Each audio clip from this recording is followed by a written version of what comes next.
अस्सलाम वालेकुम friends, welcome to sales tax दोस्ती वीडियोस। हम आपकी इनकम टैक्स से तो दोस्ती कराते आए हैं पिछले 5 सालों से, 2017 से, जब से टैक्स दोस्ती ब्रांड जो है वो हमने स्टार्ट किया है। और इनकम टैक्स में हम बहुत प्राउड हैं कि 1 मिलियन टैक्स फाइलर्स 2017 में थे और अब 5 मिलियन के करीब, यानी 10 लाख से 50 लाख तक टैक्स फाइलर्स बन गए। उनमें हमारा कंट्रीब्यूशन भी है और एफपीआर ने भी बहुत काम किया। तो इनकम टैक्स की तो बातें हमने आपको बहुत बता दी, और फाइलर कैसे बनना चाहिए, और फाइलर बनने के बाद बहुत सारे नोटिस का जवाब कैसे देना चाहिए। आज से हम स्टार्ट कर रहे हैं, और मैं अपनी वाइफ को भी ये बता रहा था कि बहुत ज़्यादा पूछा जाता था कि जी सेल्स टैक्स भी उतना सिंपल करके समझाएं जितना इनकम टैक्स है, और सेल्स टैक्स वाकई में इनकम टैक्स से ज़्यादा सिंपल है। तो आज से हम सेल्स टैक्स दोस्ती वीडियो स्टार्ट कर रहे हैं, और जाहिर बात है जब वो पहली वीडियो है उसमें ये बात होगी कि किसने रजिस्टर होना है, कौन एग्जेम्प्ट है रजिस्ट्रेशन से, सेल्स टैक्स किसने पे करना है, ज़ीरो टैक्स किसने पे करना है, फर्दर टैक्स, एक्स्ट्रा टैक्स। ये सवाल जो मेरे से भी व्हाट्सएप ग्रुप्स पे और हर जगह पूछे जाते थे, और सब लोगों से पूछे जाते थे।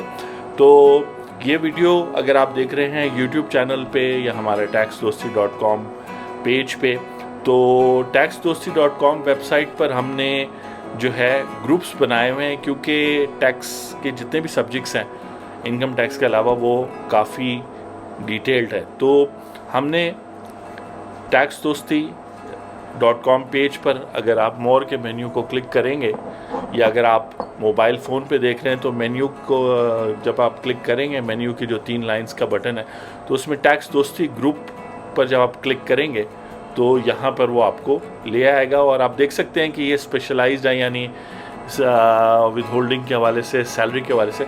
तो मैं आज बात कर रहा हूँ कि टैक्स दोस्ती sales and service tax registered persons का ग्रुप है, और इसमें 48 मेंबर्स तो ऑलरेडी हो चुके हैं। आज है 19 अगस्त 2022 और टैक्स ईयर 2023 में। इसमें जो है लोग आप आके यहाँ साइन अप कर सकते हैं और ज्वाइन कर सकते हैं। और कुछ दिन पहले 7 डेज अगो मैंने कहा था कि stop searching for sales tax और सर्विस टैक्स के क्वेश्चंस यूट्यूब पे और गूगल पे और कोरा पे। क्यों? क्योंकि अच्छे और सीक्वेंस वाइज आंसर्स जो हैं आपको नहीं मिलेंगे। तो इस फोरम पर ये वीडियो जो आप देख रहे हैं ये भी लगेगी। ये फोरम है तो यहाँ, ये ग्रुप है तो यहाँ आके आप ज्वाइन कर सकते हैं और प्राइवेसी में अपने क्वेश्चंस पूछ सकते हैं। और यहाँ बहुत सारा मटेरियल जो है ना आहिस्ता आहिस्ता आएगा, और हमारी कोशिश है सीक्वेंस में बताएं तो हर आपका क्वेश्चन, चाहे वो रजिस्ट्रेशन है, ऑडिट है, बुक कीपिंग है, इनवॉइसिंग है, वो सारा कुछ हो।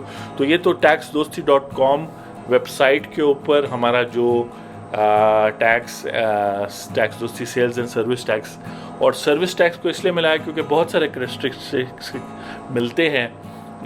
सेल्स टैक्स के सेल्स टैक्स गुड्स पे लगाया जाता है, और एफबीआर यानी फेडरल गवर्नमेंट लगाती है। सर्विस टैक्स जो है वो सर्विसेज पे लगाया जाता है, सर्विस प्रोवाइडर्स पे, और वो जो है प्रोविंसेस लगाती हैं। तो इस तरह से एक आपके पास कॉम्प्रिहेंसिव ग्रुप है टैक्स दोस्ती पेज पे, जहाँ आके आप क्वेश्चंस, आंसर्स और चीज़ें ढूंढ सकते हैं। याद रखें ये सब इंफॉर्मेशन होती है, और इसके बाद आपने प्रोफेशनल से बात करनी होती है। लेकिन जैसे आप गूगल करके डॉक्टर के पास जाते हैं, ख़ास तौर पे स्पेशलिस्ट डॉक्टर, तो बहुत सारी वोकैबुलरी, टर्मिनोलॉजी और कुछ प्रोसीजर आपको पता होता है, तो आप डॉक्टर जब आपसे बात करते हैं आपको बेहतर समझ आती है। तो इन ग्रुप्स का फ़ायदा ये है कि आप आएंगे और यहाँ मुख्तलिफ वीडियोस पहले की जो लगी हुई हैं लेकिन वो कम थी, तो हमने कहा कि अब एक प्रॉपर सेल्स टैक्स दोस्ती स्टार्ट करें और सेल्स टैक्स एक्ट 1990 के साथ आपकी दोस्ती करें। इसी तरह अगर आप यहाँ से हम क्लिक करेंगे, ये जो हमारे सोशल मीडिया पेजेस हैं, तो आप हमारे यूट्यूब चैनल पर जब आएंगे तो यूट्यूब चैनल में जो ये पहला है अपलोड्स, यहाँ लेटेस्ट वीडियो लगती है। और ये वीडियो के stop searching for quality information and answers on sales tax वगैरह पे हमने यही बात की थी कि अब हम वीडियोस लगाएंगे, आप देख सकते हैं। और इसकी सेल्स टैक्स दोस्ती की प्लेलिस्ट भी है जो आपको प्लेलिस्ट वगैरह में मिल जाएगी। तो इस तरीके से यूट्यूब पे और taxdosti.com पे वेबसाइट पर आप देख सकेंगे। तो ये तो इनिशियल मार्केटिंग थी कि वो है। आप YouTube के ऊपर इसको अगर देख रहे हैं तो हर YouTube वीडियो पे इस तरह टाइम स्टैम्प्स बनी हुई हैं।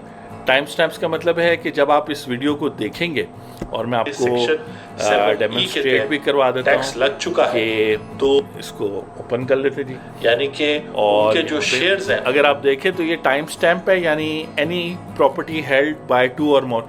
तो इस टॉपिक पर यहाँ बात हो रही है। लेकिन अगर आप इसको नहीं भी समझ रहे या मोबाइल पे देख रहे हैं तो यहाँ किसी भी वीडियो के नीचे शो मोर पर आएंगे तो एक तो ये यहाँ से आपको गाइडेंस मिलेगी और आप अपने पसंद का टॉपिक पे डायरेक्ट, जैसे इस वीडियो में अगर आप डायरेक्टली जानना चाहते हैं कौन से बिजनेसेस सेल्स टैक्स में रजिस्ट्रेशन से एग्जाम्प्ट हैं तो उस चैप्टर पर आप क्लिक करेंगे। अगर मैं इसको व्यू ऑल करूं, आप देख सकते हैं कि शुरू हो रहा है इंट्रोडक्शन सेक्शन 66।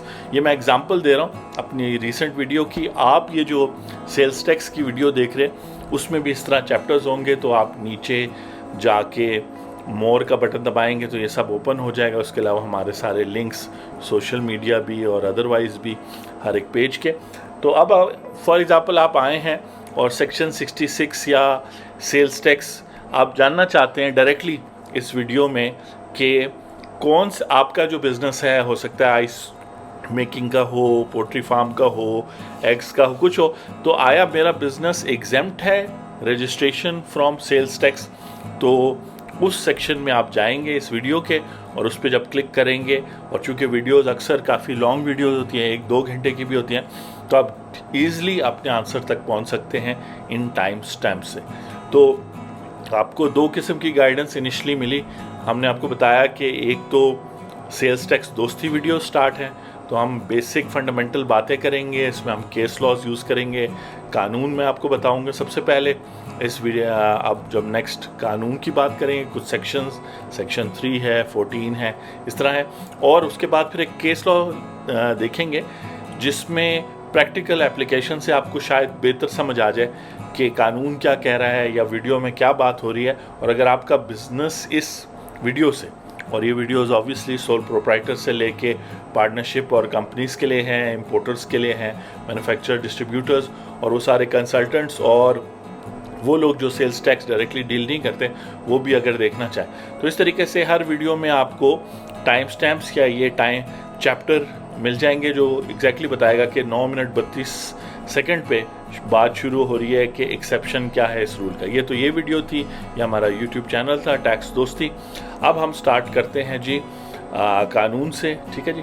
कानून को हम देखते हैं। तो इस वक्त आपके सामने सेल्स टैक्स एक्ट है 1990 का, और ये अपडेटेड है फाइनेंस एक्ट 2022 से, यानी इस वक्त आप टैक्स ईयर 2023 के लिए कानून जो बन गया है, इससे हमें ये फ़ायदा होगा कि जो हम केस लॉ देख रहे हैं वो तो टैक्स ईयर 2018 या उससे पहले का है, लेकिन जो अपडेट टैक्स ईयर 2023 के लिए हुई है उससे आपको पता चल जाएगा कि अगर आजकल यानी 1 जुलाई 2022 के बाद आप ये वीडियो देख रहे हैं, और डेफिनेटली देख रहे होंगे 1 जुलाई 2022 के बाद, और ख़ासतौर पे 30 जून 2023 से पहले यानी टैक्स ईयर 2023 में अगर आप ये वीडियो देख रहे हैं तो एग्जैक्टली सेल्स टैक्स का कानून क्या कहता है कि हु हैज़ टू रजिस्टर, किसने रजिस्टर करना है सेल्स टैक्स में, और who is exempt from registration. देखें, मैं एग्जेम्प्ट सप्लाईज की बात नहीं कर रहा, मैं बात कर रहा हूँ कि किसने रजिस्टर होना और किसने रजिस्टर नहीं होना। कानून एक क्लियर डिस्टिंक्शन ड्रॉ कर रही है कि बहुत सारे ऐसे बिजनेसेस हैं, और हम उसके लिए 6 स्केड्यूल भी देखेंगे, पहले ब्रीफली भी देखेंगे, फिर डिटेल में भी देखेंगे। तो उसके अलावा हु हैज़ टू पे सेल्स टैक्स, यानी 17% सेल्स टैक्स कौन पे करेगा, 0 रेट पे कौन पे करेगा। उसके अलावा फर्दर टैक्स और एक्स्ट्रा टैक्स का जो पूछा जाता है और उसके जो मुख्तलिफ रेट्स हैं और उनकी क्या लॉजिक है उसकी बात होगी। और who is liable to register, यानी अगर आप बेखबर हैं, आप कहते हैं नहीं मैं आंखें बंद कर ली हैं, पाकिस्तान मुल्क में मैं गुड सप्लाई करता हूँ लेकिन मैं सेल्स टैक्स एक्ट 1990 को नहीं मानता, तो वो फिर आप उन कैटेगरी में आएंगे कि जिन्होंने who is liable to be registered. तो रजिस्ट्रेशन सबसे पहली बात है। अगर आप रजिस्टर नहीं होंगे सेल्स टैक्स में, सप्लाई चेन के अंदर आप नहीं रजिस्टर होंगे, तो आपको फिर कमर्शियल इनवॉइस इशू करनी होगी, सेल्स टैक्स इनवॉइस। आप सेल्स टैक्स चार्ज भी नहीं कर सकते अगर आपको रजिस्टर होने की ज़रूरत नहीं है। लेकिन अगर आप रजिस्टर्ड हैं तो फिर ये सारे काम करेंगे। या फिर आप अगर लाइबल टू बी रजिस्टर्ड है, यानी कानून तो कह रहा है लेकिन आपने आंखें बंद की हुई हैं, तो वो सारी बातें आज आप समझेंगे। जो सबसे इम्पोर्टेंट सेक्शन है वो सेक्शन 3 है, स्कोप ऑफ टैक्स, और उसमें सब सेक्शन 1 हम देखेंगे, सब सेक्शन 1A देखेंगे और सब सेक्शन 5 देखेंगे। तो टैक्स ईयर 2023 के लिए स्टार्ट करते हैं जी सेल्स टैक्स दोस्ती videos.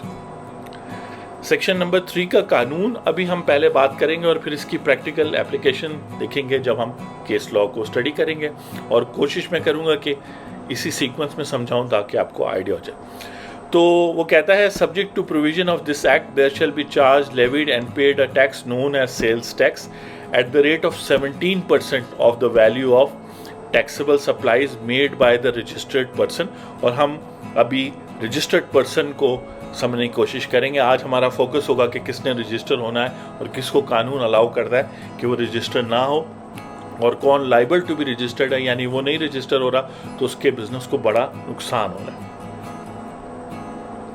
In the course of furtherance of any taxable activity carried on by him, यानी अगर आप कारोबार करें एज अ सोल प्रोप्राइटर और वह या और and goods imported into Pakistan. तो बेसिकली स्कोप ऑफ टैक्स ये है नॉर्मली कि अगर आप टैक्सेबल सप्लाईज दे रहे हैं और आप रजिस्टर्ड पर्सन हैं और बिजनेस खुद कर रहे हैं या इंपोर्ट कर रहे हैं, तो या तो आप पाकिस्तान के अंदर गुड सप्लाई कर रहे हैं एज अ मैन्युफैक्चरर, वो अभी हम आगे देखेंगे भी, मैन्युफैक्चरर, रिटेलर, होलसेलर, या आप इंपोर्ट कर रहे हैं तो आपने 17% सेल्स टैक्स पे करना है। सब सेक्शन 1A कहता है कि सब्जेक्ट टू सब सेक्शन 6 और 8 any where taxable supplies are made to a person who has not obtained registration, और अभी ये टैक्स ईयर 2023 के लिए ऐड हुआ है इसलिए रेड में है, और he is not an active tax payer, there shall be charge, levied and paid further tax at the rate of 3%। तो सेल्स टैक्स का क्या रेट हुआ जी? सेल्स टैक्स 17% हुआ।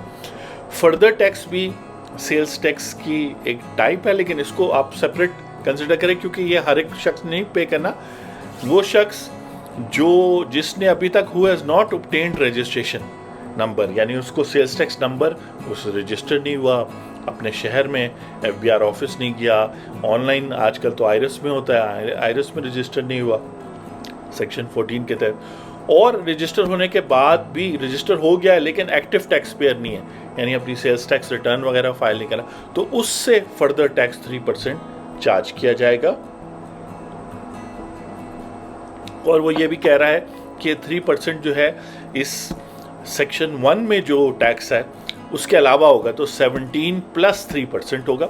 अच्छा, ये 1B2 को फिलहाल इग्नोर करेंगे क्योंकि इस तरह फिर बात कॉम्प्लिकेटेड हो जाती है। हम 5 की बात करेंगे कि 5 में जो टैक्स बताया गया, सब सेक्शन 5 ऑफ सेक्शन 3 में जो टैक्स बताया गया वो भी इसके अलावा है। तो एक तो 17% सेल्स टैक्स की बात हो गई, दूसरी हो गई फर्दर टैक्स की बात होगी, जो शख्स रजिस्टर्ड नहीं है, क्राइटेरिया दे दिया गया। अब केस लॉ जब हम डिस्कस करेंगे तो आपको मज़ीद क्लैरिटी आएगी कि रजिस्टर किसने होना था, किसको रजिस्टर होने की ज़रूरत नहीं है, और किसने फर्दर टैक्स पे करना और किसने फर्दर टैक्स नहीं पे करना। कानून किसको कहता है, आप या मैं नहीं बल्कि लॉ जो कहता है, और वो सारे क्वेश्चन से पूछेंगे।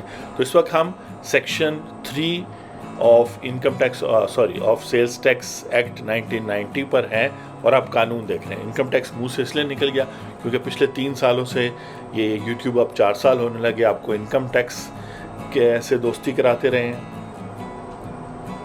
और अब आहिस्ता आहिस्ता सेल्स टैक्स से भी आपकी दोस्ती हो जाएगी। आगे चलते हैं सब सेक्शन 5 पे। 5 क्या कहता है जी? 5 कहता है, ये है जी सब सेक्शन 5।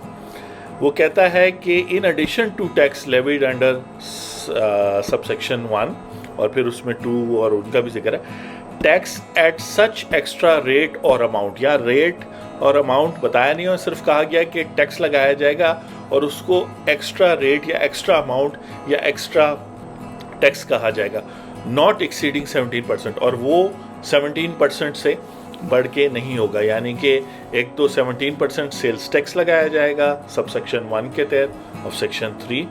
फिर सब सेक्शन 1A कह रहा है कि जो शख्स रजिस्टर होना था वो नहीं हुआ या रजिस्टर होने के बाद इनएक्टिव हो गया है, तो उस टाइम पर आप जब उसको सप्लाईज करेंगे तो आप उसको 17 प्लस 3% फर्दर टैक्स चार्ज करेंगे। और ये कह रहा है कि और यहाँ नोट करें कि 1A का जिक्र नहीं है, लेकिन वो कह रहा है कि 1 में आप जब किसी को सप्लाई करेंगे तो 17 प्लस एक्स्ट्रा टैक्स का रेट लगाएंगे, और वो रेट 17% से तो ज़्यादा नहीं होगा on such goods and class of goods जो बताया जाएगा टाइम टू टाइम। लेकिन क्या रेट होगा तो वो केस लॉ में हम देखेंगे, तो वो 5% इस केस लॉ में एक्स्ट्रा टैक्स है। मैं डिस्टिंक्शन इसलिए कर रहा हूँ कि फर्दर टैक्स और एक्स्ट्रा टैक्स पहले तो आपको पता चल जाए कि लॉ क्या कहता है। तो लॉ एक सीक्वेंस बना रहा है और फर्दर टैक्स इसलिए लगा रहा है कि एक बंदे को रजिस्टर होना चाहिए था। क्यों? क्योंकि या तो वो टैक्सेबल सप्लाईज कर रहा है या वो इंपोर्ट कर रहा है कोई चीज़ पाकिस्तान में, और रजिस्टर्ड नहीं हुआ तो उसको फर्दर टैक्स 3% के हिसाब से पे करना है। और फिर सब सेक्शन 5 में कानून कहता है कि फेडरल गवर्नमेंट जो है वो एक और टैक्स लगाएगी, और वो टैक्स जो है इन एडिशन टू होगा, यानी कि वो सब सेक्शन 1 में जो 17% है उसके अलावा होगा, और वो होगा एक्स्ट्रा टैक्स, और उसका रेट जो है टाइम टू टाइम SROs में आएगा। और हम जो आज SRO यूज़ कर रहे हैं उसका नंबर भी है 509 ऑफ 2013। और आप अगर YouTube वीडियो देख रहे हैं तो YouTube वीडियो के नीचे इस SRO का लिंक दिया होगा, अगर आप डायरेक्टली जाके पढ़ना चाहते हैं कि उस SRO में क्या लिखा है, या आप 509 SRO ढूंढ रहे हैं ऑफ 2013 जो इस केस लॉ से भी अवेलेबल है, तो वो होगा। ये केस लॉ चूँकि पाकिस्तान लॉ साइट पे अवेलेबल है तो इसकी डिस्ट्रीब्यूशन कॉपीराइट मेरे पास नहीं है, आप सिर्फ इसको व्यू कर सकते हैं जैसे मैं कर रहा हूँ इस वीडियो में। बाकी मैं आपको केस लॉ की साइटेशन बता दूंगा, और ये भी बता दूंगा कि आप कौन सी टैक्स लॉ की किताब में जाके इसको कौन से पेज पे ढूंढ सकते हैं, कौन से वॉल्यूम। अच्छा जी, तो आई होप कि आपको सेक्शन 3 क्लियर हो गया, और हमने सेक्शन 3 के हवाले से मैंने साथ साथ नोट्स बनाए हुए हैं, तो मैं चाहता हूँ कि आपको क्लियर हो, क्योंकि आप सुन रहे हैं और देख रहे हैं, तो आप भी देखें कि हमने सेक्शन 3 के सब सेक्शन 1, 1A और सब सेक्शन 5 की बात की है जो केस लॉ में भी होगी। अब जो है नेक्स्ट जो बात करेंगे, ये तो हो गए एक स्टैंडर्ड कानून के जी टैक्सेबल सप्लाईज करने वाले, इंपोर्ट करने वाले ने रजिस्टर होना है नहीं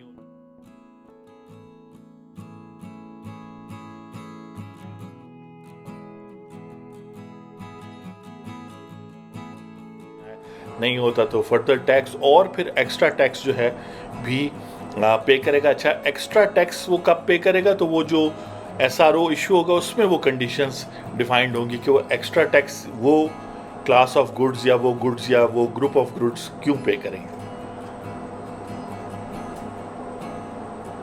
अच्छा, नेक्स्ट जो केस लॉ में सेक्शन यू बात हुई है वो हुई है सेक्शन 13 की। सेक्शन 13 कहता है कि एग्जम्पशन, और वो कहता है not with standing the provision of section 3। तो यानी कि एक छक्का मार दिया उसने, सेक्शन 3 की बातों को हटा दिया, साइड पे कर दिया। उसने कहा कि वहाँ जो लिखा हुआ है कि जो लोग टैक्सेबल गुड्स कर रहे हैं या इंपोर्ट कर रहे हैं उनको रजिस्टर होना है, और उनको 17% तो पे, यानी उन्होंने चार्ज भी करना है और पे भी करना है। अगर वो ख़रीद रहे हैं तो वो पे करेंगे, अगर वो बेच रहे हैं तो वो चार्ज करेंगे अपने कस्टमर को, चाहे वो फाइनल कस्टमर है, होलसेलर है, डिस्ट्रीब्यूटर है। लेकिन वो कहता है कि नहीं, यहाँ सप्लाई ऑफ गुड्स और इंपोर्ट ऑफ गुड्स, यानी दो कंडीशन, यानी पाकिस्तान के अंदर सप्लाई कर रहे हैं वो मैन्युफैक्चर करके, या बाहर से इंपोर्ट करें, और वो 6 शेड्यूल में उन गुड्स का जिक्र है। तो फिर सब्जेक्ट टू कंडीशंस, यानी वहाँ कंडीशंस कुछ दी हुई हैं, वो उसके तहत ये वो जो गुड्स जो 6 शेड्यूल में जो है मेंशन्ड है वो बेशक टैक्सेबल सप्लाईज होंगी, लेकिन वो एग्जेम्प्ट होंगी फ्रॉम टैक्स अंडर सेक्शन 3। यहाँ एक्ट 3 लिखा हुआ है, अजीब सी बात है, लेकिन section 3 under this act, sorry बिल्कुल, यानी कि सिर्फ सेक्शन 3 नहीं बल्कि ये 3 तो खैर रेफरेंस है कि वो जो चेंजेस आई हैं अंडर दिस एक्ट। तो कहने का मतलब है कि सेक्शन 13 इजाज़त दे रहा है कि पाकिस्तान में हर एक गुड्स पर सेल्स टैक्स चार्ज नहीं होंगे। कुछ ऐसे गुड्स हैं जिनका 6 शेड्यूल में जिक्र है और उनके साथ कुछ कंडीशंस अटैच्ड हैं, और वो सप्लाई ऑफ गुड्स या इंपोर्ट ऑफ गुड्स के हवाले से कैटेगराइज्ड हैं, जिस तरह हम 6 शेड्यूल में देखेंगे, टेबल 1, टेबल 2, टेबल 3, और वो एग्जेम्प्ट होंगी टैक्स में इस एक्ट के तहत जो भी टैक्स लगाया जा रहा है। तो इसका मतलब है इस एक्ट के तहत सेल्स टैक्स लगाया जा रहा है, इस एक्ट के तहत जो है वो फर्दर टैक्स लगाया जा रहा है, इस एक्ट के तहत जो है एक्स्ट्रा टैक्स लगाया जा रहा है, पेनल्टीज़ लगाई जाती हैं, वो भी टैक्स में आती हैं। उसके अलावा जो है ज़ीरो रेटेड भी होते हैं, यानी कि जिस पर आप ज़ीरो रेट चार्ज करते हैं, या फिर 5%, 7.5%, 19, तो मुख्तलिफ रेट्स हैं। और फिर यहाँ पे इसी सेक्शन के हवाले से बताया गया है कि फेडरल गवर्नमेंट जो है इमरजेंसी में भी चीज़ों को एग्जेम्प्ट कैटेगरी में डाल सकती है। इससे आपकी, अगर कोई आप ऐसे गुड्स बेच रहे, जैसे इस केस में जो क्लाइंट हैं या जो पिटिशनर है वो आइस का बिज़नेस करते हैं, यानी बर्फ़ बेचते हैं, आपने देखा होगा कमर्शियली बर्फ़ बना कर, तो वो आइटम जो है ना टैक्स ईयर 2021 तक 6 शेड्यूल के अंदर एंट्री नंबर 27 में मौजूद था, लिखा हुआ था कि आइस और वाटर, और मैं फिर और भी चीज़ें उस एंट्री के हवाले से एक्सप्लेन करूंगा केस लॉ में। तो 6 शेड्यूल में लिखा था, अभी हम उसको देखते भी हैं, तो वो एंट्री वहाँ मौजूद थी। तो इससे उनकी रजिस्ट्रेशन, उनकी जो कंप्लाइंस है इस कानून के साथ, वो कैसे होनी थी, और उनसे जो टैक्स चार्ज हो रहा था उनके बिजली के बिलों वगैरह पे, तो ये सारी बात हम करेंगे। यहाँ पे वो एक्सप्लेन कर रहा है कि 6 शेड्यूल में अगर आपको एग्जेम्पशन फ्रॉम टैक्स इस एक्ट के तहत मिल रही है, तो फिर आपने देखना है कि उसका क्या बेनिफिट है और क्या नुकसान। अच्छा, अब हम आगे चलते हैं कि एक हो गई कैटेगरी टैक्सेबल और एक हो गई एग्जेप्ट। अब वो कहता है कि रजिस्टर किसने होना है, तो कह रहा है कि एवरी पर्सन, इसमें individual, sole proprietor, partnership business, joint venture, company वगैरह वगैरह, engaged in making taxable supplies including zero rated supplies। मैंने कहा ना कुछ ऐसे चीज़ें हैं जो टैक्सेबल सप्लाईज में आती हैं लेकिन उन पे रेट ज़ीरो लगेगा, तो वो ज़ीरो रेटेड सप्लाईज हो। तो जो शख्स भी टैक्सेबल सप्लाईज कर रहा है, इसका मतलब है कि सारी चीज़ें आ गई इंक्लूडिंग ज़ीरो रेटेड, सिर्फ ये है कि टैक्सेबल सप्लाईज में से निकाल देनी है आपने सेक्शन 13 के तहत जो है वो जो एग्जेम्प्ट है। तो इस वक्त हम देख रहे हैं सेक्शन 14 की बात करें, जो आपको रजिस्ट्रेशन का कानून बता रहा है कि सेल्स टैक्स एक्ट 1990 में किसने रजिस्टर होना है। और ये सवाल जो है सब लोगों से पूछा जाता है और इसका करेक्ट जवाब जो है आज आपको मिलेगा, यानी इस वीडियो पे अभी हम जब सेक्शन 14 को एनालाइज करेंगे और ज़रूरी है, तो आपको बहुत सारी पता चलेगा कि बहुत सारे बिजनेसेस ने होना और बहुत सारी एग्जाम्पशंस और आपको एग्जाम्पशंस अवेलेबल हैं।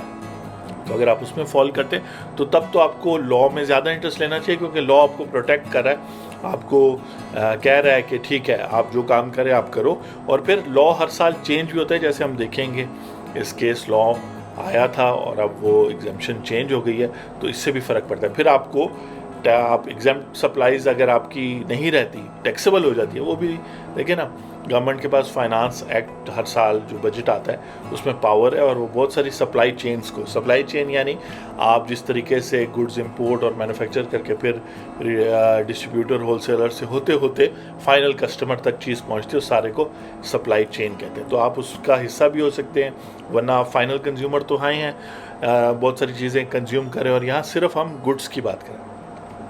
तो सेक्शन 14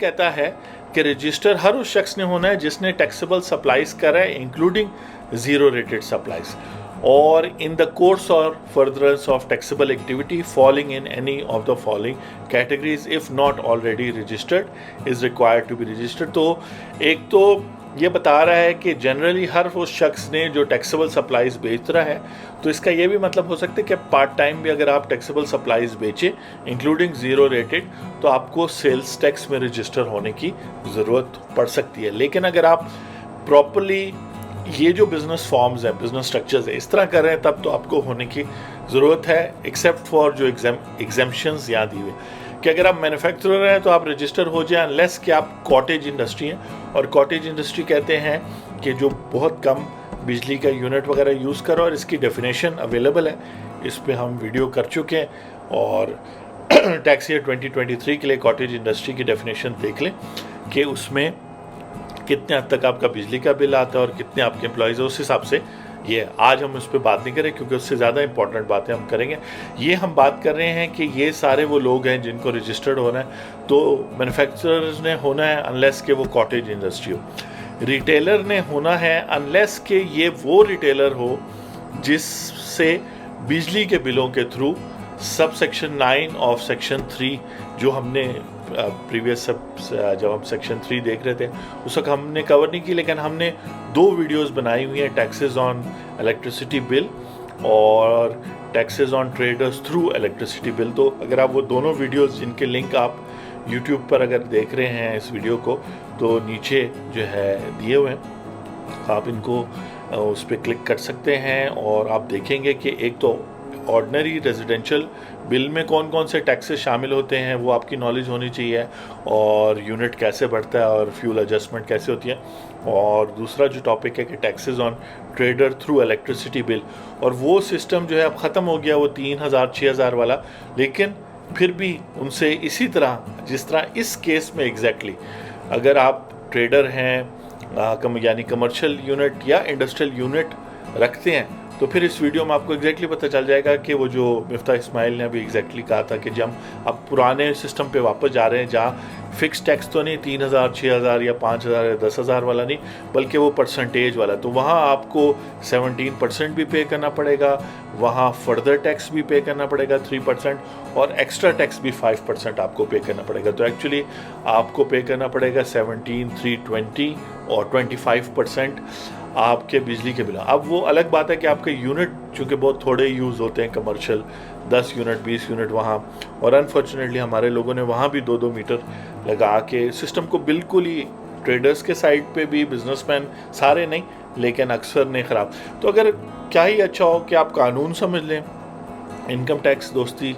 कर लें, सेल्स टैक्स दोस्ती कर लें, और फिर आपको पता हो, आपके पास एक एस्टिमेट हो कहाँ ये टैक्स चार्जेस है, और फिर आप अच्छी मशीनरी अच्छी वो यूज़ करें ताकि कम बिजली के बिल आए। लेकिन इन शॉर्ट ये कि वो कह रहा है कि अगर आप रिटेलर हैं और अदर देन वो सारे रिटेलर जिनसे बिजली के बिल के थ्रू टैक्स कलेक्ट होता है, वो उसके अलावा बाकी सब रिटेलर जो है ना वो सेल्स टैक्स में रजिस्टर होते हैं। इंपोर्टर के लिए कोई एग्जाम्पशन नहीं है, लेकिन मज़े की बात है कि 6 शेड्यूल में बहुत सारे आइटम्स जो आप इंपोर्ट करेंगे तो तब आपको एग्जाम्पशन मिलेगी, तो फिर वो एक तरह से इंपोर्टर के लिए ही एग्जाम्पशन है, और तकरीबन 150 कैटेगरीज वहाँ बनी हुई हैं। देन अगेन आप और मैं फिर सोचते हैं कि भाई रुपए की वैल्यू क्यों कम हो रही है, जब आपका इनकम टैक्स लॉ भी जिसमें मुख्तलिफ सेक्शंस थे और यहाँ भी इंपोर्टर को इतने फेवर किया जा रहा है कि उसको सेल्स टैक्स में भी एग्जाम्पशन दी जा रही है, वो कोई रिकॉर्ड नहीं रख रहा, फिर तो लोग बाहर से चीज़ मंगाएंगे, अच्छे ब्रांड की चीज़ मंगाएंगे, पाकिस्तान में बेचेंगे, यहाँ मैन्युफैक्चर करना, यहाँ डिस्ट्रीब्यूटर करना वो हैविली टैक्सड है। तो ये सब चीज़ें आपने as a citizen of Pakistan देखनी है, और अपने पार्लियामेंटेरियंस को और उन सबको इसलिए आपकी सेल्स टैक्स से दोस्ती करा रहे हैं कि जैसे जैसे आपको सारे कवानीन पता चल जाएंगे, सिंपल ब्लैक एंड वाइट में आपके सामने होंगे, तो आपको पता होगा कि कौन से कवानीन को कम ज़्यादा करने से आपको फ़र्क पड़ेगा, कौन से बिजनेसेस को अफेक्ट करेंगे आपके बिजनेसेस को, इस तरीके से तो आप बेहतर डिसीजंस ले सकेंगे जब आपके पास मिनिस्टर्स आएंगे, लोग आएंगे गवर्नमेंट से, या जब आप प्रपोजल्स देंगे। नेक्स्ट कैटेगरी है जी जब एक्सपोर्टर, हम सेक्शन 14 में देख रहे हैं कि एक्सपोर्टर ने रजिस्टर होना है, लेकिन बहुत इंटरेस्टिंग है, who intends to obtain sales tax refund against his zero rated supplies. तो अगर जो है आपने एक्सपोर्ट करनी है और आप बाहर वाले को तो आप ज़ीरो रेट पे चार्ज अगर करेंगे और ज़ीरो रेटेड सप्लाईज आपकी हैं तो तब आपको रजिस्टर होना है। तो इसमें भी थोड़ी सी एग्जाम्पशंस हैं कि हर एक्सपोर्टर को नहीं होना, लेकिन ऑब्वियसली ये जनरल इन्फॉर्मेशन है। आप अगर एक्सपोर्टर हैं या इसमें से किसी भी कैटेगरी में फॉल करें तो उसके बाद हमारा भी नंबर व्हाट्सएप नीचे वीडियो के दिया हुआ है, यूट्यूब के भी, और अगर आप taxdosti.com पे देख रहे हैं तो फिर तो डेफिनेटली जो है नंबर्स भी हैं, और आप हमारे साथ सेशन भी बुक करवा सकते हैं वगैरह वगैरह, ताकि ये चीज़ों को हम डिटेल में देखें कि आपके बिज़नेस पे कैसे अप्लाई होती है। अगर आप होलसेलर, डीलर और डिस्ट्रीब्यूटर हैं तो कोई लिमिट नहीं दी हुई, कोई एग्जाम्पशन नहीं दी हुई, आपने रजिस्टर होना है। और फिर इनकम टैक्स में भी ये सारी कैटेगरीज हैं और उसकी एक सर्टन एडवांस टैक्स भी उनसे कटता है। तो एक पूरी टैक्सेशन की भी सप्लाई चेन है जो समझना ज़रूरी है। आप सेक्शन 14 देख रहे हैं और हम 14 को डिटेल में डिस्कस कर रहे हैं। इसी तरह कोई पर्सन जो किसी और फेडरल लॉ के तहत, इनकम टैक्स लॉ है, फेडरल एक्साइज ड्यूटी है, प्रोविंशियल लॉ यानी सर्विस टैक्स लॉ है, उनको रजिस्टर होना है और उनको कलेक्शन करनी है सेल्स टैक्स के तरीके से, तो उनको भी रजिस्टर होना चाहिए। इसको भी फिर डिटेल में अगर आप इस कैटेगरी में फॉल करते हैं। उसके अलावा कुछ और सिनेरियोज हैं कि person not engage in making of taxable supplies in Pakistan. ये भी इंटरेस्टिंग है कि वो टैक्सेबल सप्लाईज नहीं कर रहे, लेकिन if required to be registered for making import or export or under any provision or act or any other law, तो अगर उनको रजिस्ट्रेशन करने की ज़रूरत है जस्ट बिकॉज उन्होंने इंपोर्ट एक्सपोर्ट होना है, तो टैक्स वाले कहेंगे जी बस आप अगर इंपोर्ट करें एक्सपोर्ट करें तो आप सेल्स टैक्स रजिस्ट्रेशन का, तो आप बजाय कि उनको समझाएं कि जी मैं तो टैक्सेबल सप्लाईज ही नहीं करता है ये वो, आप रजिस्टर हो जाएं, लेकिन आपको बेनिफिट्स भी अवेलेबल होंगे, लेकिन कुछ आपकी फिर रिस्पॉन्सिबिलिटीज़ भी होंगी। और registration under shall be regulated, और रजिस्ट्रेशन का पूरा कानून है और इंडस्ट्री वाइज रजिस्ट्रेशन के रूल्स वगैरह हैं, और वो आपने देखे होंगे। और जो सेल्स टैक्स एक्सपर्ट्स हैं वो इसी चीज़ के एक्सपर्ट्स हैं कि कानून तो बड़ा सिंपल है, 75 to 80 सेक्शंस हैं, लेकिन रूल्स और SROs बहुत है। लेकिन यहाँ पे मैं ये भी बताऊं कि हर चीज़ सिंपल स्टार्ट होती है और फिर कॉम्प्लिकेट होती है। अगर आप इस सिंपल लॉजिक को फॉलो करें, सेक्शन 14 कंप्लीट हो गया। मैं थोड़ा सा रिपीट करता हूँ कि स्कोप ऑफ टैक्स को थोड़ा थोड़ा समझें अपने क्लाइंट के लिए या अपने बिजनेस के लिए, या किसी से डिस्कशन कर रहे हैं, वो फिर एग्जेम्प्ट सप्लाईज को, या जिनको एग्जेम्पशन है from tax, basically exempt supplies कह रहा था, एग्जेम्पशन फ्रॉम टैक्स है जिनको, उनको समझें। फिर जिन्होंने रजिस्टर होना है उनको समझें। तो फिर हम आप आगे आते हैं कि 6 शेड्यूल कहता है कि ये चीज़ें जो यहाँ लिस्टेड है वो इम्पोर्ट हो रही हों या मुल्क में मैन्युफैक्चर होकर सप्लाई हो रही हो, वो एग्जाम्प्ट है। तो यहाँ 150 कैटेगरीज थी, जैसे ये 1 2 3 4 ये आप देख, लेकिन आहिस्ता आहिस्ता ये सब ओमिट होती रही हैं। और एक कैटेगरी अभी भी है, एडिटेबल वेजिटेबल जो है, जो इंपोर्ट फ्रॉम अफगानिस्तान होगी, इंक्लूडिंग रूट्स एंड टर्बस, ये जो है ये एग्जेम्प्ट फ्रॉम टैक्स होंगे। और इसका मतलब क्या है वो अभी केस लॉ में क्लियर होगा। और फिर यहाँ और कंडीशंस भी जिक्र और टाइम टू टाइम चेंज होती है। पल्सेस यानी दालें, तो जितनी भी पल्सेस हैं, चाहे वो इंपोर्ट हो रही हैं या आप कास्ट करके सप्लाई कर रहे हैं, वो एग्जेम्प्ट फ्रॉम टैक्स हैं। और उन लोगों को, जिन लोगों का भी यहाँ पे नाम आ रहा है या बिज़नेस टाइप आ रही है, बिज़नेस प्रोडक्ट आ रहा है या बिज़नेस सप्लाई आ रही है, वो सब जो है उनको सेल्स टैक्स में रजिस्टर होने की ज़रूरत नहीं है। और वीडियो के एंड में जैसे मैंने आपको बताया टाइम स्टैम्प्स होंगी, तो आप आखिर में हम इसको डिटेल में देखेंगे और इसी तरह 1 by 1 गो थ्रू होंगे। अभी मैं केस लॉ के लिए एंट्री नंबर 27 पे जाऊंगा, और ये है एंट्री नंबर 27। और आप देखें यहाँ डॉट डॉट डॉट है, ये इसका ये मतलब नहीं है कि ये कोई इम्पॉर्टेंट चीज़ और उन्होंने उसको छुपाया हुआ है, ये एक्सक्लूड हो गया। और ये कब एक्सक्लूड हुआ है जी?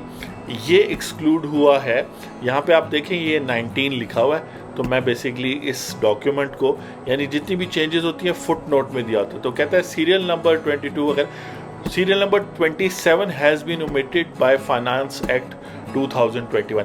तो टैक्स ईयर 2021 तक एंट्री नंबर 27, और एंट्री नंबर 27 में लिखा था आइस एंड वाटर, यानी अगर आप आइस या वाटर या दोनों चीज़ें सप्लाई करते हैं, एक्सक्लूडिंग वो आइस और वाटर जो किसी ब्रांड नेम, नेस्ले और ट्रेडमार्क, यानी और भी बहुत सारे कंपनीज हैं, करछी वगैरह और जो है मरी ब्यूरी, ये सारे ब्रांड नेम या ट्रेड नेम के तहत अगर आप आइस और वाटर बेच रहे थे, फिर तो वो एग्जेम्प्ट फ्रॉम सेल्स टैक्स नहीं था और उस पर सेक्शन 3 अप्लाई होता था। लेकिन अगर आप वैसे बग़ैर ब्रांड के आइस और वाटर को सप्लाई कर रहे थे कमर्शियली, तो आप पर सेक्शन 3 अप्लाई नहीं होता था, और ना ही तो आपने फर्दर टैक्स, ना ही तो आपने 17% सेल्स टैक्स देना था, ना ही आपने फर्दर टैक्स देना था 3%, ना ही एक्स्ट्रा टैक्स जिस तरह इस केस में 5% बिजली और गैस के बिलों पर था वो था। और यही चीज़ लेके हमारे पटिशनर जो हैं वो आइस का बिज़नेस वो कोर्ट में गए और कोर्ट ने ये जजमेंट दी जो मैं अभी आपके साथ डिस्कस करूंगा। लेकिन मैं रिपीट कर लूँ कि यहाँ पर अगर आपके सहन में सवाल है कि मेरा बिजनेस मुझे सेल्स टैक्स में रजिस्टर होना चाहिए कि नहीं, मैं एप्पल्स इंपोर्ट करता हूँ या मैं एप्पल लोकली सेल करता हूँ, शुगर सिरप, और देन अगेन याद रखें कि ये जो नंबर्स यहाँ दिए हैं ये कस्टम्स एक्ट की जो फर्स्ट शेड्यूल है उसके मुताबिक शुगर सिरप को की मीनिंग लिया जाएगा। और अगर ऐसी कोई चीज़ है जो शुगर सिरप में नहीं आता तो फिर आपको ये बेनिफिट्स नहीं मिलेंगे। तो यहाँ जो आइटम्स हैं वो देन अगेन अब बहुत आगे वापस चलते हैं 6 शेड्यूल में, यहाँ पर जो आइटम्स रह गए हैं वो सब आइटम्स जो हैं उस पर हम 1 बाय 1 बात करेंगे। और अगर आप इसका काम करते हैं तो फिर आप केस लॉ के बाद समझेंगे कि आपको सेल्स टैक्स में रजिस्टर होने की ज़रूरत नहीं है। उसकी लॉजिक जो है हम देखते हैं। स्टार्ट करते हैं जी अपना केस और साइटेशन वगैरह मैं स्टार्ट करता हूँ, इंट्रोड्यूस करता हूँ आपको ये केस जी। तो अगर आप पाकिस्तान टैक्स डिसीजन की जो है टैक्स बुक जो डाइजेस्ट होती है, मैगज़ीन होती है जिसका नाम है PTD, पाकिस्तान टैक्स डिसीजन, जो बेसिकली पाकिस्तान लॉ डिसीजन की एक जो है उन्हीं का ये टैक्स वो है बुक। तो उसमें आप 2021 के जो वॉल्यूम है उसमें पेज नंबर 1608 पे जाएंगे तो आपको ये केस मिलेगा और वो कहेगा कि लाहौर हाई कोर्ट का केस है, राहील कमाल और कामरान ऑनरेबल जज हैं, उनके सामने था। पिटिशनर जो है वो मोहम्मद आरिफ आइस फैक्ट्री थे और लोग भी थे जिनको ये प्रॉब्लम आ रहा था, versus federation of Pakistan and other जिसमें FBR वगैरह सब शामिल थे। Excuse me. Writ petition number ये वो चीज़ें हैं जो जब अदालत में जाते हैं, जिस तरह हम और केसेस भी अपनी वेबसाइट पे डिस्कस कर रहे हैं। सेक्शन 7E भी लाहौर हाई कोर्ट में चैलेंज हुआ है और ट्रेडिशनली लाहौर हाई कोर्ट ने टैक्स पेयर के फेवर में दिया है, क्योंकि जो टैक्स कलेक्टर्स हैं, FBR हो, सेल्स टैक्स हो, इनकम टैक्स हो, उनको जल्दी होती है तो जल्दी में वो कानून की बारीकियां नहीं देखते और टैक्स लगाने और रिकवर करने के चक्कर में तो अक्सर रिलीफ मिल जाता है। अगर आपने पहले से प्रॉपर कंसल्टिंग लेके अपना अकाउंटिंग सिस्टम, अपना टैक्स कंप्लायंस वगैरह चीज़ें प्रॉपरली की हुई, अपनी टैक्स रिटर्न्स वगैरह आप कर रहे हैं। इस केस में जो है वो गए पिटिशन नंबर ये 2 पिटिशन्स हैं और 8 जून 2021 का वो ये फैसला है। इसमें चूँकि ये पाकिस्तान लॉ साइट से डाउनलोड किया है मैंने और सिर्फ रीड ओनली है, तो ये हेड नोट्स हैं। जैसे आप पिछले दिनों कंपनीज एक्ट के हिसाब से हेड नोट की एक किताब मैंने अनबॉक्सिंग की है, यूट्यूब चैनल पे भी आपने देखी होगी, फेसबुक वगैरह पे। ये आपको बता रहा है कि सेक्शन 14 इन्वॉल्व है। सेक्शन 14 में आपसे पूछूं क्या है तो सेक्शन 14 रजिस्ट्रेशन का सेक्शन है सेल्स टैक्स एक्ट 1990 का। सेक्शन 3 क्या है, वो स्कोप ऑफ टैक्स है कि कितना टैक्स लगाना है। SRO नंबर 509 ऑफ 2013 जो है, जिसका लिंक आपको यूट्यूब वीडियो के नीचे मिल जाएगा, वो जो है वो नोटिफिकेशन है जो बताता है कि जी उस पर बिजली का बिल, और मैं आपको दिखा भी देता हूँ, ये है वो नोटिफिकेशन। और यहाँ वो सब section 5 of section 3 of sales tax act का जिक्र कर रहा है और कह रहा है कि इलेक्ट्रिक पावर और नेचुरल गैस जिन लोगों के पास इंडस्ट्रियल और कमर्शियल कनेक्शन है और उनका बिल जो है 15,000 पर मंथ से ज़्यादा आता है, और but who have either not obtained sales tax registration number और are not an active tax pair.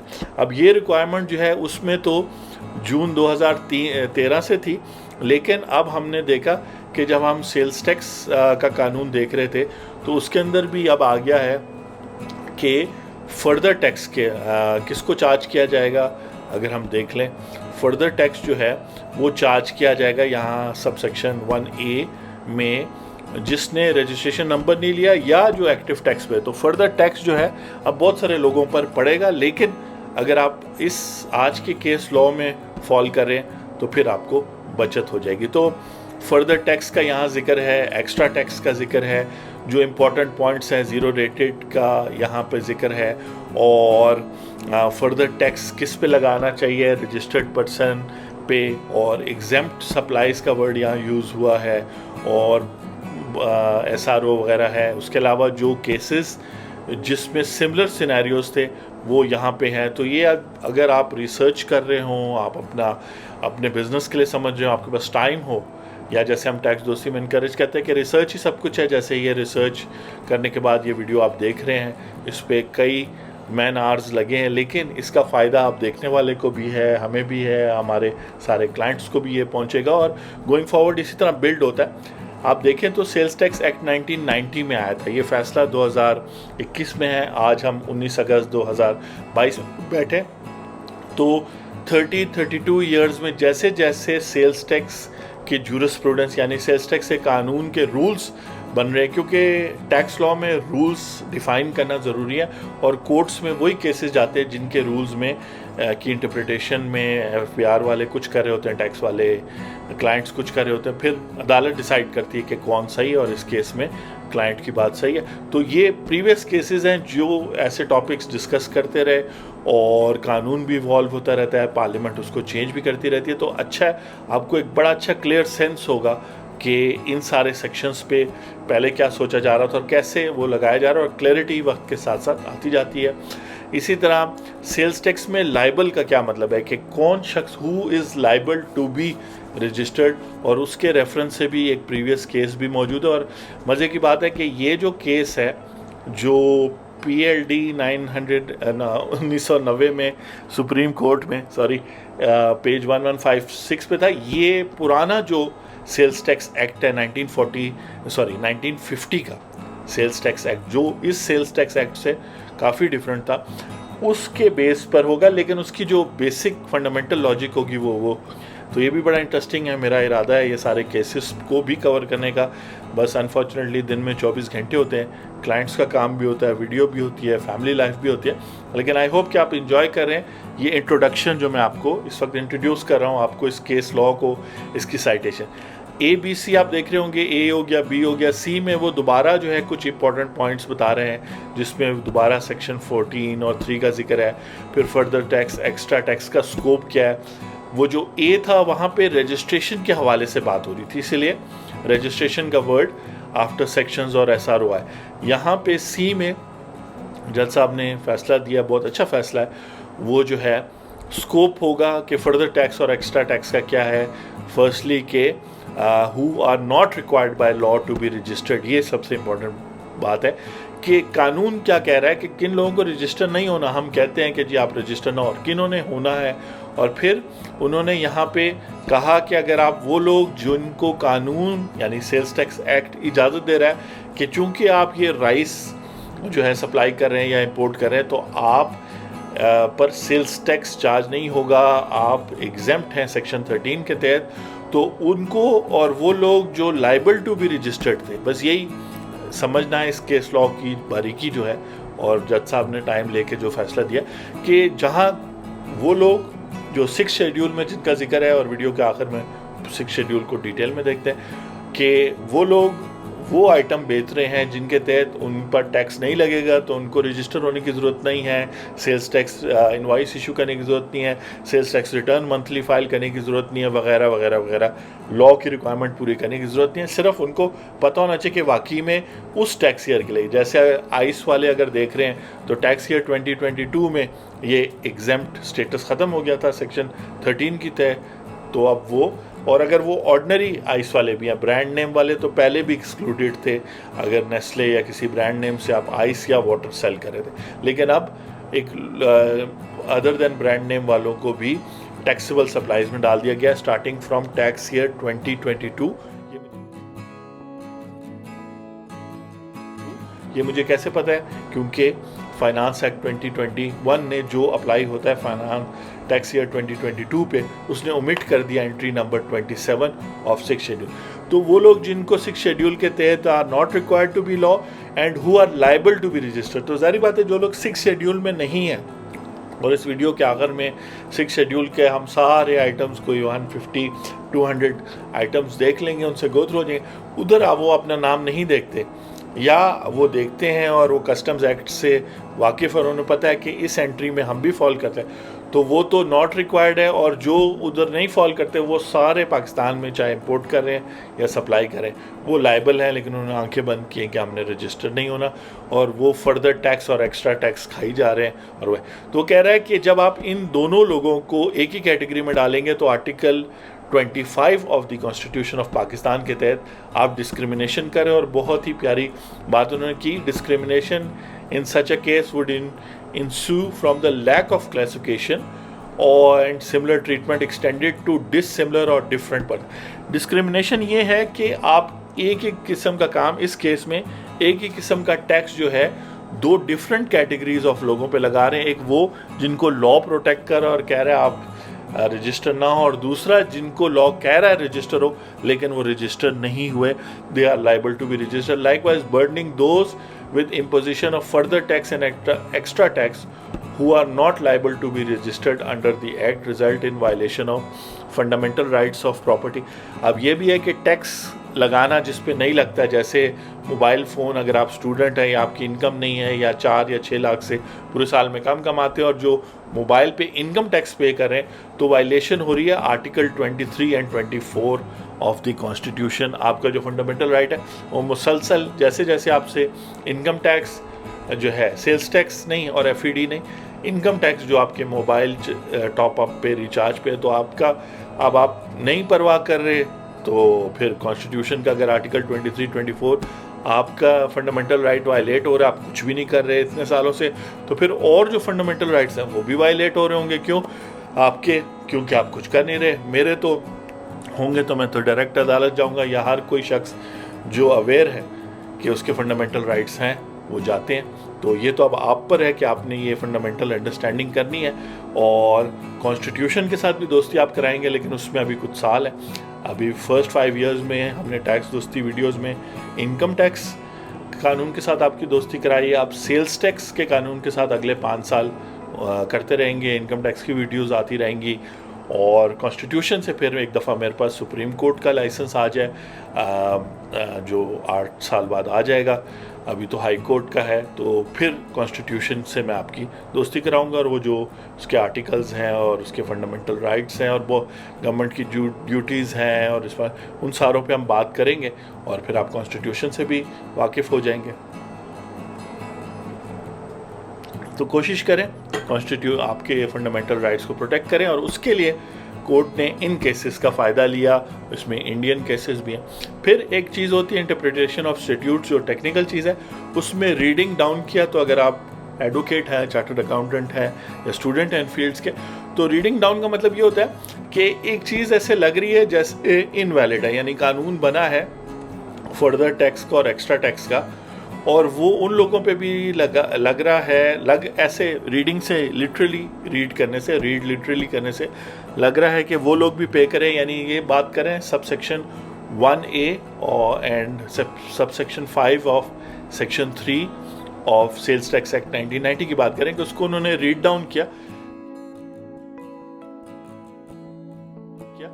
कि वो उन पे भी ऐसे लग रहा है जो जिनको लॉ कह रहा है कि आपने रजिस्टर नहीं होना है, यानी 6 शेड्यूल के गुड्स जो सप्लाई कर रहे हैं, जिनको एग्जैम्प्ट सप्लाई कहा जाता है, लेकिन एग्जैम्प्ट सप्लाई के वर्ड पे फिर किसी और दिन डिस्कशन करेंगे, शायद ये कानूनी लफ्ज़ नहीं है या है, देखते हैं। तो जजमेंट हम शुरू करते हैं जी, और जजमेंट में हम बात करेंगे कि जज ने फैक्ट्स डिस्कस किए और क्या जजमेंट थी।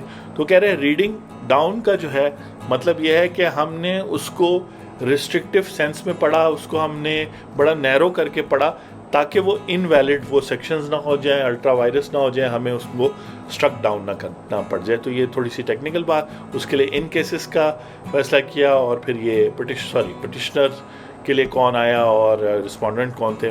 तो हम जजमेंट स्टार्ट करते हैं। थोड़ा सा पानी में पी लो जी। आप देख रहे हैं सेल्स टैक्स दोस्ती वीडियोस। ये आप इस पहली वीडियो समझ सकते हैं। आज है 19 अगस्त 2022, और रीज़न ये है कि जैसे जैसे हम लोगों को इनकम टैक्स में इनकरेज कर रहे हैं कि वो फाइलर बने, चाहे वो नॉन रेजिडेंट हैं, बिजनेस इंडिविजुअल्स हैं, एओपी है, कंपनी है, उनके जो मुख्तलिफ टैक्स के प्रॉब्लम्स हैं, चाहे वो आयरस के हवाले से हैं या लॉ की इंटरप्रिटेशन है, रूल्स हैं। अभी जैसे हमने वीडियो लगाई income from joint owner, income of joint owners हो गई, या नया टैक्स लग गया वेल्थ स्टेटमेंट एसेट्स पे, और सिनेरियोज़ हैं कमीशन पे क्या रेट है।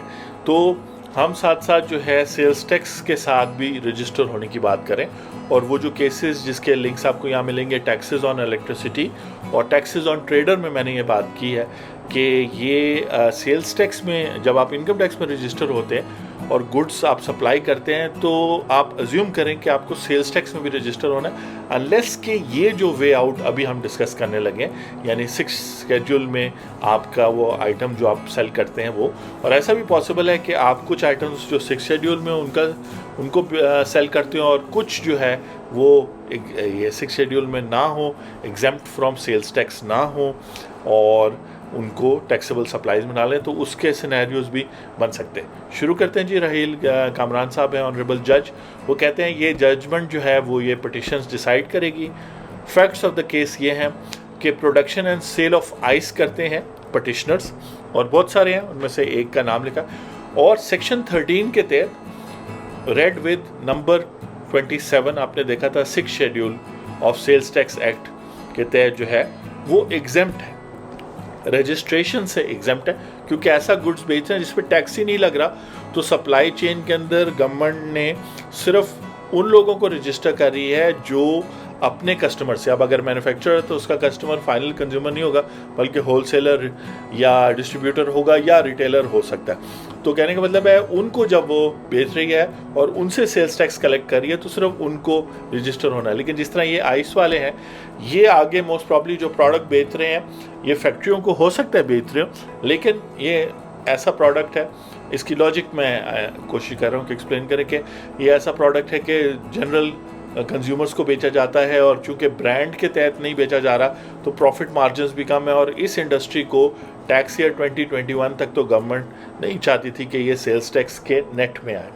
अच्छा, याद रखें इसने इनकम टैक्स की फाइलिंग अपनी करनी है, वो अपना एज ए बिज़नेस इंडिविजुअल या एज ए बिज़नेस पार्टनरशिप या एज ए बिज़नेस कंपनी, जो भी इनका स्टेटस है, और इन्होंने अपनी विद होल्डिंग स्टेटमेंट्स भी फाइल करनी है, विद होल्डिंग्स भी करनी है इनकम टैक्स की। तो कहता है कि जी वो सेक्शन 13 के तहत एग्जाम्प्ट है for running their factories. Petitioners जो है वो यहाँ चैलेंज ये कर रहे हैं कि लेस्को लाहौर इलेक्ट्रिक सप्लाई वाले और सुई नॉर्दर्न गैस पाइपलाइन वाले जो उनको बिल्स भेज रहे हैं, they are paying sales tax on supplies purchased by them including electricity and gas। आप समझ गए मसला ये था कि वो खुद तो रजिस्टर्ड नहीं है, ना वो अपने कस्टमर को 17% सेल्स टैक्स चार्ज कर रहे हैं, और ना ही वो देख रहे हैं कि उनका कस्टमर रजिस्टर्ड है या अनरजिस्टर्ड है, क्योंकि अगर वो अनरजिस्टर्ड है तो वो उसको जो है 3% एक्स्ट्रा चार्ज कर रहे हैं, बल्कि उनसे जो है उनके बिजली के बिलों में उनको फर्दर टैक्स और 3% और 5% जो है एक्स्ट्रा टैक्स चार्ज होके उनके बिलों में आ रहा था, और उन्होंने इस बात को चैलेंज किया। ठीक है जी, और ये सारी स्टोरी उसमें लिखी हुई है, मैंने आपको साइटेशन बता दिया, 2021 PTD 1608 पेज नंबर है, PTD मैगजीन का नाम है, पाकिस्तान टैक्स डिसीजन, और टैक्स ईयर 2021 में। और मैगजीन्स में भी अवेलेबल हो सकता है, लेकिन ये चूँकि सबसे बेस्ट है मेरे ख्याल से, सबसे कॉम्प्रिहेंसिव है, प्लस ये चूँकि इनको पता है कि कौन कौन से केसेस डेवलप होते हैं। तो जैसे आपने देखा कि यहाँ भी जजमेंट में भी प्रीवियस केसेस का जिक्र था, वो तो पटिशनर ने यानी वकीलों ने पेश किया, लेकिन इन्होंने उसको ऑर्गेनाइज किया, और इन्हीं के रेफरेंस वाले केसेस, तो सबसे ज़्यादा केसेस भी इधर होती हैं। और मैगजीन्स भी हैं, टैक्सेशन डॉक्टर इकरामुल हक का, वो भी मैं स्टडी करता हूँ, लेकिन ये है कि ये चीज़ सबसे कॉम्प्रिहेंसिव है, और मैगजीन्स के अपने फ़ायदे होते हैं, उसमें और चीज़ें आती हैं जैसे आर्टिकल्स हो गए, और हर मैगजीन का अपना फ़ायदा होता है। PTD केस लॉ के लिए बहुत अच्छा जी। वो कहते हैं इन दिस केस, और हम पैराग्राफ 3 पे हैं, they do not make any taxable supplies. वो कह रहे हैं टैक्सेबल सप्लाईज वो नहीं करते अंडर सेक्शन, ये है टैक्सेबल सप्लाईज की डेफिनेशन का section, when they are not required by the law to be registered. और यहाँ वो जज कह रहे हैं कि ये पिटिशनर क्लेम कर रहे हैं कि जी रजिस्टर नहीं है, तो they are not liable to pay further tax and extra tax. ये है इस बात का जवाब। यानी ये है उनकी इंटरप्रिटेशन कि हम 6 शेड्यूल के तहत सेक्शन 13 के तहत आइस जो वहाँ मेंशन्ड है, और वो भी विदाउट ब्रांड नेम, यानी ओपन, यानी कोई XYZ नेम से नहीं बेच रहे, बस बर्फ़ बनाते हैं, आप आए हमसे ले जाए।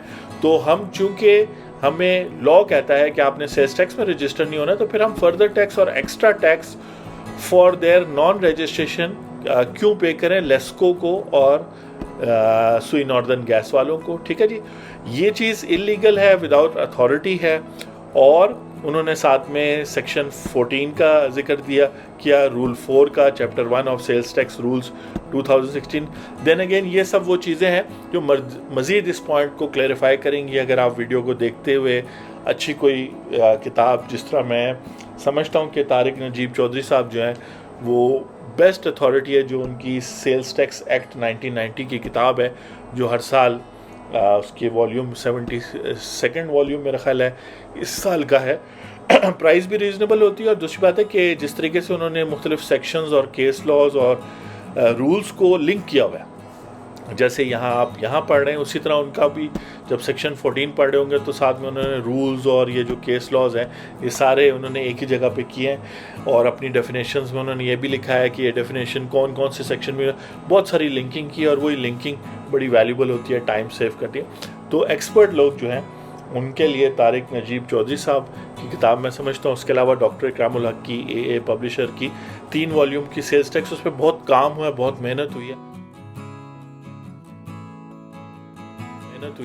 वो भी बहुत ज़बरदस्त है।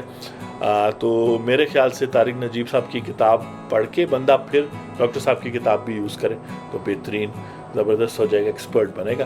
क्योंकि अक्सर पूछते हैं जी किताब कौन सी है। पैराग्राफ 4 में देखते हैं, आई होप कि आप समझ रहे हैं कि ये एक्स्ट्रा टैक्स और फर्दर टैक्स को जो डिफेंडेंट थे उन्होंने कहा नहीं ये तो बनता है, इन्होंने पे करना है, रीजंस वगैरह। अब यहाँ पर आर्ग्यूमेंट्स हर्ड, रिकॉर्ड, अब रिकॉर्ड में बहुत सारी, जैसे हर वकील ने केस लॉज भी दिए होंगे, रिटर्न आर्ग्यूमेंट्स भी दिए होंगे, सारा कुछ करने के बाद अब ये जजमेंट जो है हम देखते हैं। और आपकी इजाज़त हो तो एक ओरियो बिस्किट खा लूँ एनर्जी के लिए।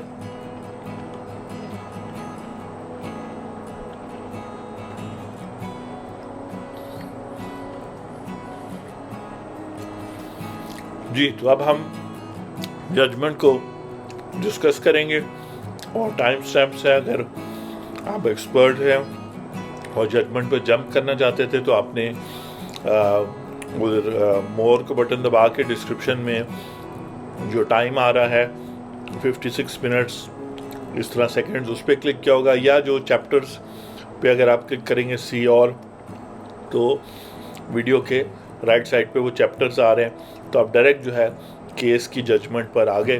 तो पैराग्राफ 6 से वो स्टार्ट करते हैं कि पहला क्वेश्चन क्या है और दूसरा क्वेश्चन क्या है, दोनों का जवाब देते हैं, और फिर ये केस लॉ कंप्लीट हो जाएगा।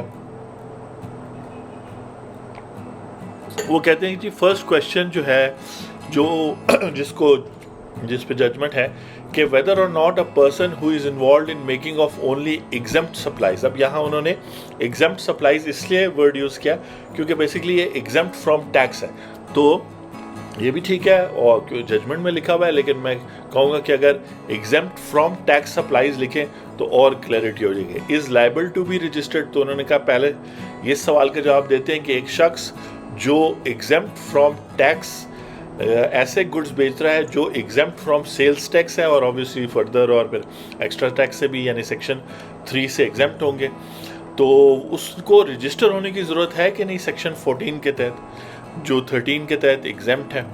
तो कहते हैं इन सपोर्ट जो है for an answer is affirmative to above question learn counsel respondent के रिलाइड अपॉन प्रोविजन 225। ये डेफिनेशन है कि डेफिनेशन है registered person means who registered और is liable to be registered under this act. तो कह रहे हैं कि जी ये बंदा रजिस्टर्ड तो नहीं था लेकिन लाइबल टू बी रजिस्टर्ड था, प्रोवाइडेड द पर्सन, ये वो पूरी सबसेक्शन 25 क्लॉज 25 ऑफ सेक्शन 2 में रजिस्टर्ड पर्सन की डेफिनेशन दी है कि हु इज़ रजिस्टर्ड और is liable to be registered को रजिस्टर्ड पर्सन कंसिडर किया जाएगा, और जो लाइबल टू बी रजिस्टर्ड है, ये प्रोवाइडेड में ये लिखा हुआ है, उसको वही बेनिफिट मिलेंगे जब वो एक्चुअली रजिस्टर हो जाएगा। अगर वो लाइबल टू बी रजिस्टर्ड था तो उस टाइम के वो बेनिफिट्स नहीं ले सकता। अब ये द वर्ड लाइबल को एक्सप्लेन करा, ज़बरदस्त है। वो कहता है the word liable used in the above provision has not been defined by legislature in the act। Sales tax act में लाइबल का वर्ड नहीं डिफाइन किया गया, तो इस वर्ड को हम इंटरप्रेट करते हैं सुप्रीम कोर्ट के केस में Noor sugar mills limited versus commissioner of income tax, जो basically Pakistan legal decisions PLD में दिया हुआ है 1990 की उनकी टैक्स डाइजेस्ट में, और SC पेज नंबर 1156 पे। तो कहते हैं to mean subject to an obligation, यानी कि लाइबल का मतलब है सब्जेक्ट टू एन ऑब्लिगेशन, यानी आप पर एक चीज़ जो है की जिम्मेदारी थी, रिस्पॉन्सिबिलिटी था, फ़र्ज था, लेकिन आपने वो फ़र्ज पूरा नहीं किया। Applying the above interpretation to the expression liable to be registered as used in section 2 of 25 of Act would mean the person who has an obligation to be registered under the law। तो question क्या है? Question है जी paragraph 6 में कि जो सिर्फ और सिर्फ एग्जेम्प्ट फ्रॉम टैक्स सप्लाईज बेच रहा है ऐसे गुड्स, उसने रजिस्टर होना है, तो उसकी ऑब्लिगेशन है, आया उस शख्स की, ये जो आइस फैक्ट्री है इसकी is subject to an obligation. तो कहता है turning now to section 14 relevant provision ये है, चूंकि ये सेक्शंस हम कर चुके हैं तो आप देख लें, वो कह रहा है every person engaged in making taxable supplies including zero rated, फिर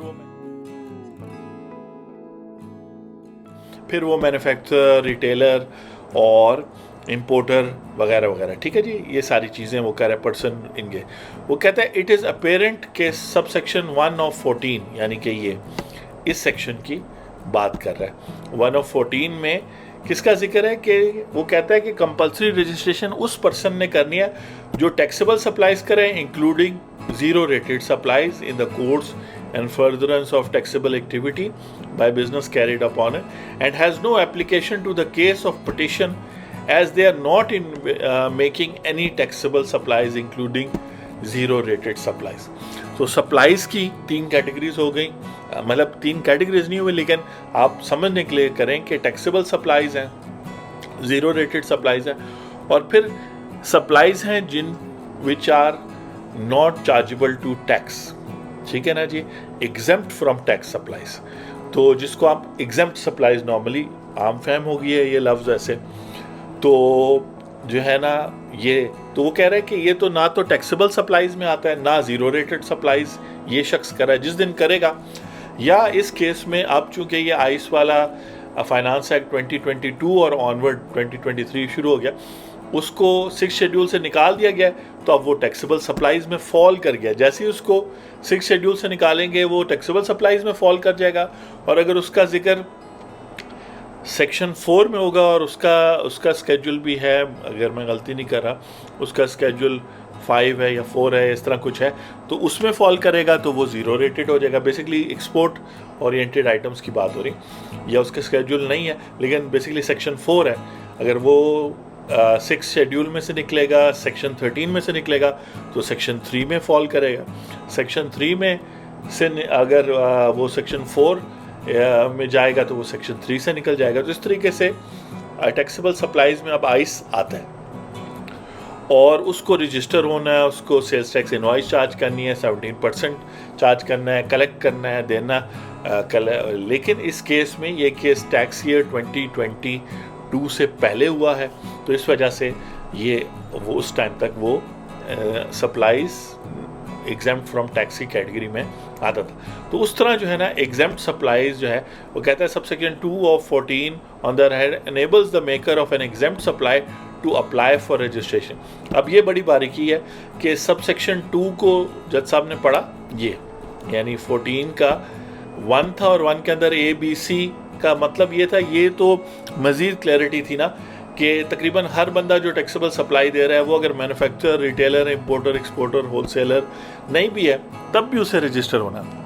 जैसे आप पार्ट टाइम करते हैं, कोई एक्सपो में करते हैं, वो करते हैं, तो वो लोग भी, उनको भी होना पड़ेगा अगर वो टैक्सेबल सप्लाई, कानून तो ये कहता है। लेकिन सब सेक्शन 2 कहता है कि ऐसे लोग जो नहीं, तो ऐसे लोग कौन हैं, तो जज साहब उसको इंटरप्रेट कर रहे हैं और देन अगेन ये लाहौर हाई कोर्ट का फैसला है, हो सकता है ये चीज़ सुप्रीम कोर्ट में चैलेंज हो, वहाँ फिर मज़ीद क्लैरिटी से बात की जाएगी इस टॉपिक पर। और अगर केस लॉ मिला, या आप लोगों का हमारा व्हाट्सएप नंबर है 0321440909, उस पर भेजेंगे ऐसा केस लॉ जो बिल्कुल एग्जाम्प्ट सप्लाईज और उस पर सुप्रीम कोर्ट का, और वो भी रीसेंट का ये फ़ायदा है कि फिर आप उसको अप्लाई भी कर सकते हैं अपने बिज़नेस पे, अपने सेल्स टैक्स के केस पे। तो जो है उसको भी डिस्कस कर लेंगे, और अगर आएगा फ्यूचर में तो उसको भी डिस्कस कर लेंगे, यानी अगर अभी तक कोई ऐसा फैसला सुप्रीम कोर्ट का नहीं है इस तरह के सिनेरियो से। तो कहते हैं कि जी एग्जाम्प्ट सप्लाई वालों को भी कहा गया है कि अगर if such a person is required to for import export, if such person is required under any provision of the act, यानी सेल्स टैक्स एक्ट कह रहा है, या इफ़ सच पर्सन, तो फिर वो कहते हैं इस कैटेगरी में कि ice read with section 13 item number 27 of 6 schedule जो है इन तीनों कैटेगरी में फॉल नहीं कर रहा है, यानी ना वो इंपोर्ट एक्सपोर्ट कर रहे हैं, ना उन्हें कोई और सेक्शन मिला सेल्स टैक्स एक्ट में, और ना किसी और कानून के तहत आइस जो है उसने फेडरल किसी और कानून, इनकम टैक्स या फेडरल एक्साइज ड्यूटी या कोई और कानून भी हो सकता है, उसके तहत रजिस्टर होना था या सेल्स टैक्स कलेक्ट करना था या कोई किसी किस्म का टैक्स या चार्ज कलेक्ट करना था। तो इस हवाले से exempt supply is not liable to be registered under the act. तो अब हम इधर से जब जंप करेंगे 6 शेड्यूल में, तो वो सारे आइटम्स को रजिस्टर नहीं होना, तो एंजॉय करें जी, मज़े।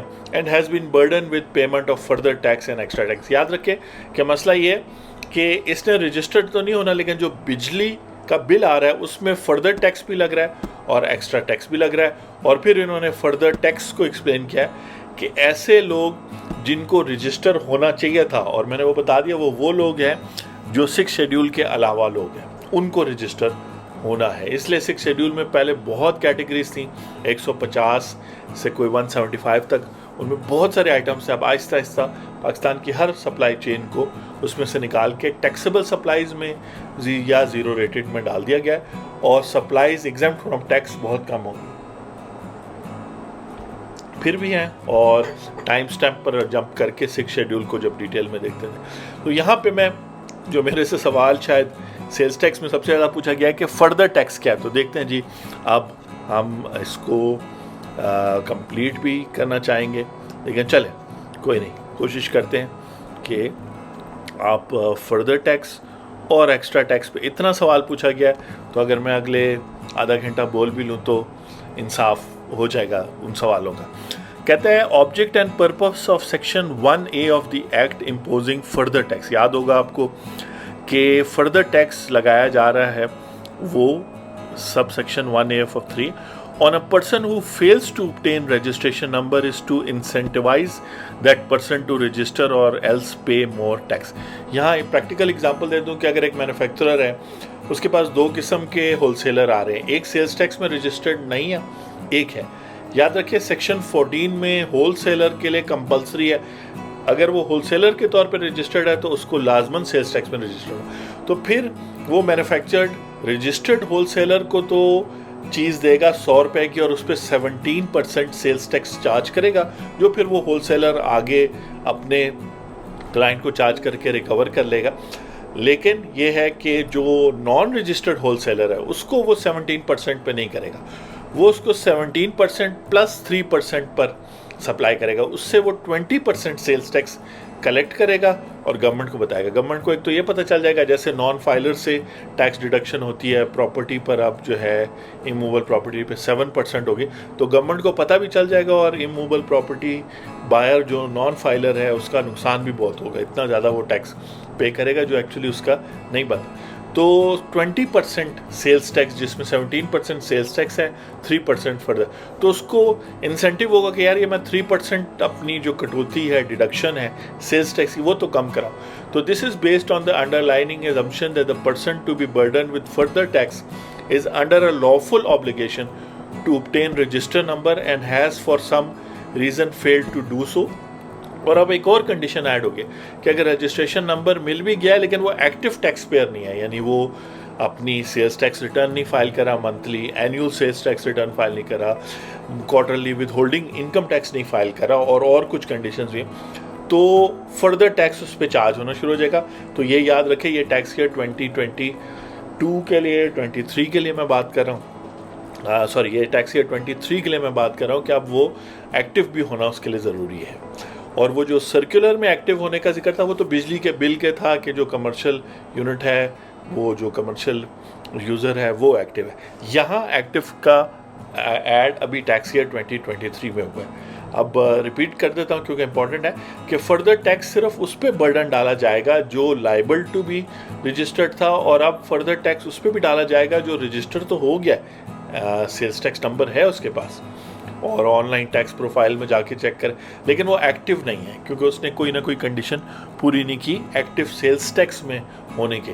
या तो वो इनएक्टिव हो गया इनकम टैक्स में, जिससे भी फर्क पड़ता है, या फिर उसने सेल्स टैक्स की कोई ऐसी रिक्वायरमेंट पूरी नहीं की, tax filing, sales tax return वगैरह फाइल नहीं किया मंथली, तो उसकी वजह से वो इनएक्टिव है। This carrot and stick policy is to induce, यानी एक बंदे को राज़ी किया जाए to register and enforce the legislative intent. जो मकसद है, पार्लियामेंट में बैठे पार्लियामेंटेरियंस ने जो कानून बनाया वो इस तरह बनाया कि ये पर्सन जो नहीं हो रहा और डॉक्यूमेंटेशन और वो नहीं कर रहा, उसको लाए ताकि सप्लाई चेन पूरी की पूरी डॉक्यूमेंट हो, ताकि मैक्सिमम इनकम टैक्स और सेल्स टैक्स, मैक्सिमम से मुराद है जायज़ इनकम टैक्स और सेल्स टैक्स उससे कलेक्ट किया जाए।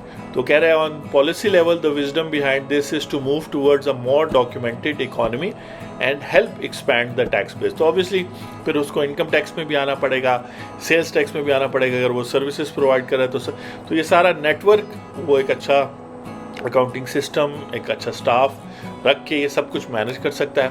और कंसल्टिंग के लिए टैक्स दोस्ती तो है ही है, आप देख रहे हैं सेल्स टैक्स दोस्ती वीडियोस।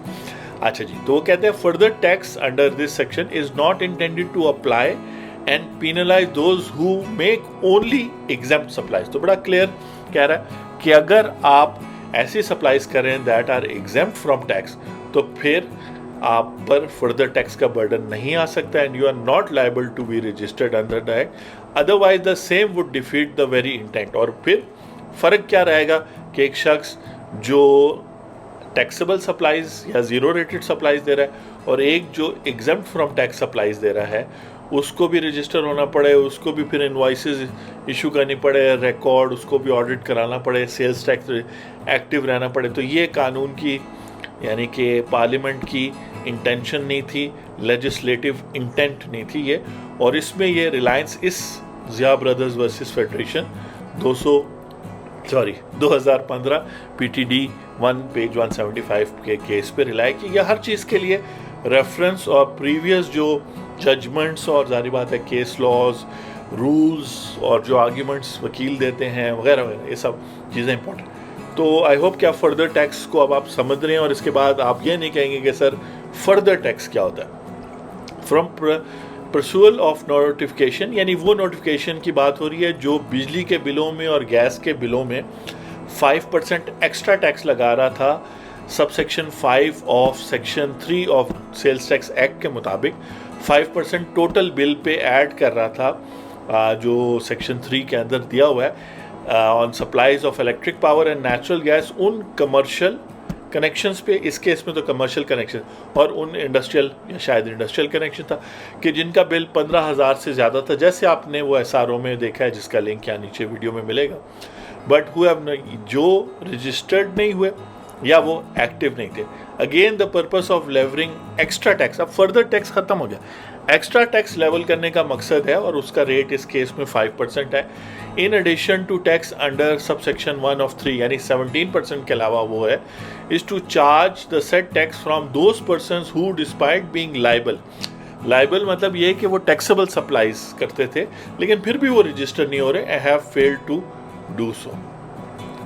तो इस केस में पैराग्राफ 15 कहता है कि petitioner are making payments, sales tax की पेमेंट करें on taxable supplies purchased by them from ये दोनों LSCO और SNG। However their supplies of ice are exempt from levy of sales tax under section 13 read with 27 entry number 27 of 6th schedule of sales tax act.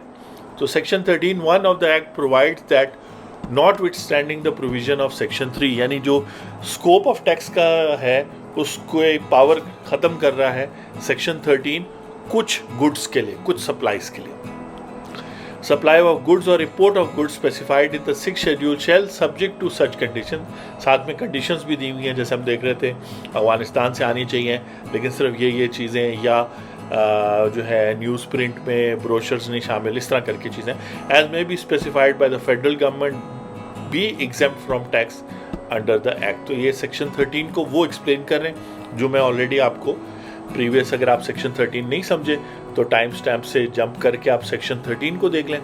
इस video में आप देख रहे होंगे तो दो किस्म की कैटेगरी है, एक होगा सेक्शन 3, सेक्शन 14, सेक्शन 13, और एक होगा केस लॉ, और case law section 13, case law section 14, इस तरह करके आपको पता होगा कि ये प्रैक्टिकल का या केस लॉ के हवाले से बात हो रही है, फर्दर टैक्स या एक्स्ट्रा टैक्स के हवाले से बात हो रही है। तो कहते हैं this would mean the provision of section 13, यानी कि कानून को डिस्कस करके उसकी इंटरप्रिटेशन करें, जो एक जज का काम है, of the act has an overriding effect on chargeability of tax including further tax and extra tax. यानी जो लोग सेक्शन 13 की प्रोटेक्शन में आ गए और 6th शेड्यूल में उनके उन गुड्स का एग्जैक्ट जिक्र हो गया और वो कस्टम्स एक्ट के 1st शेड्यूल के मुताबिक उसकी इंटरप्रिटेशन हुई कि वही चीज़ की बात हो रही है, जैसे शुगर सिरप की बात हो रही है, उसमें हर चीज़ नहीं आती, सर्टन आइटम्स ही आते हैं, और वो भी कस्टम्स में जैसे वो इंटरप्रेट हुए कस्टम लॉ के मुताबिक, तो तब जो है ना तो 17% चार्ज हो सकता है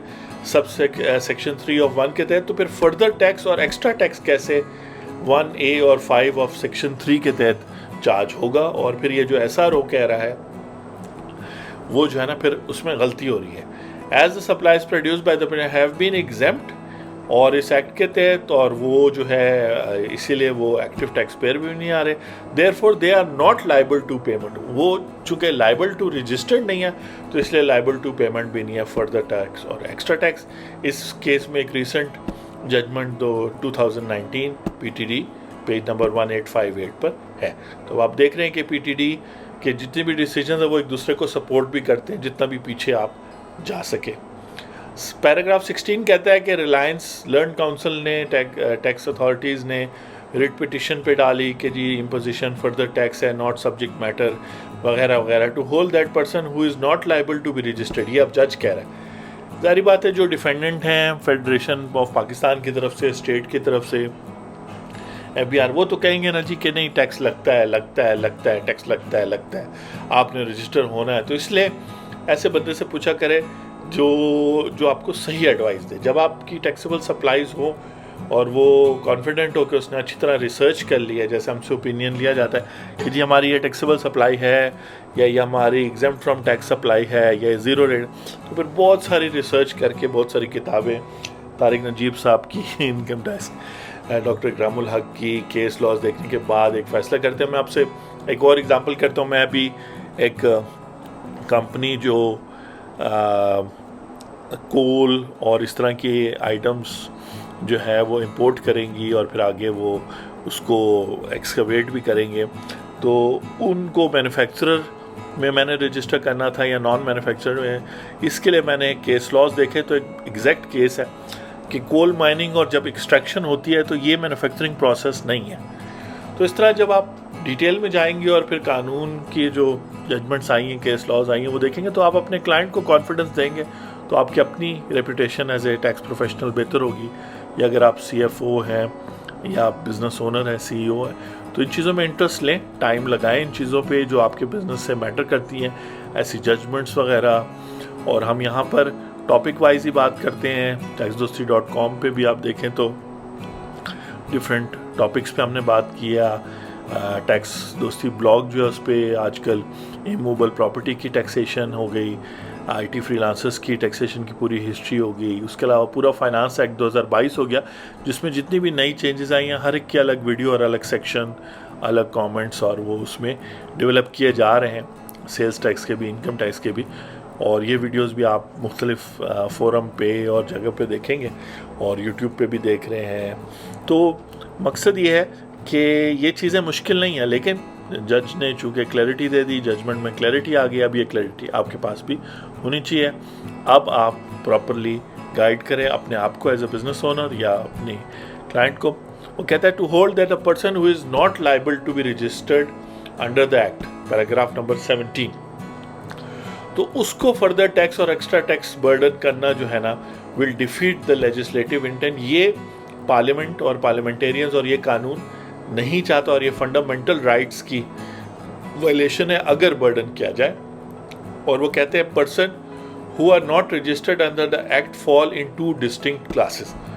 अब ये असूल वो सेट करें और इस असूल के बेस पर आप क्लियरली एक शख्स को स्ट्रेट आंसर दे सकते हो। कहते हैं firstly those who are not required by the law to be registered under the act, and secondly those who are liable to register under the act but have failed to register।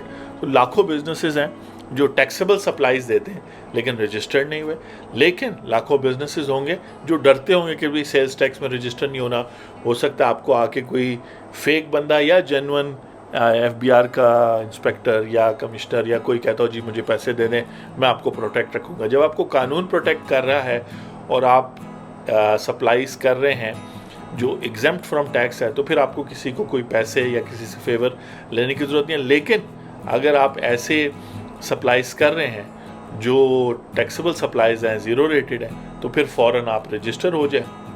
हम भी ये services देते हैं, WhatsApp number नीचे दिया हुआ है। कहता है for the purpose of further tax और extra tax under any interpretation that refuses to take into account the above classification, ये जो डिस्टिंक्शन हुई है, ये जो ग्रुपिंग बनाई है, and to impose this taxes on the class of person, वो आर्टिकल 25 के तहत डिस्क्रिमिनेशन करेगा और वो 2 डिफरेंट ग्रुप्स को सिमिलरली ट्रीट करेगा, तो ये गलत है।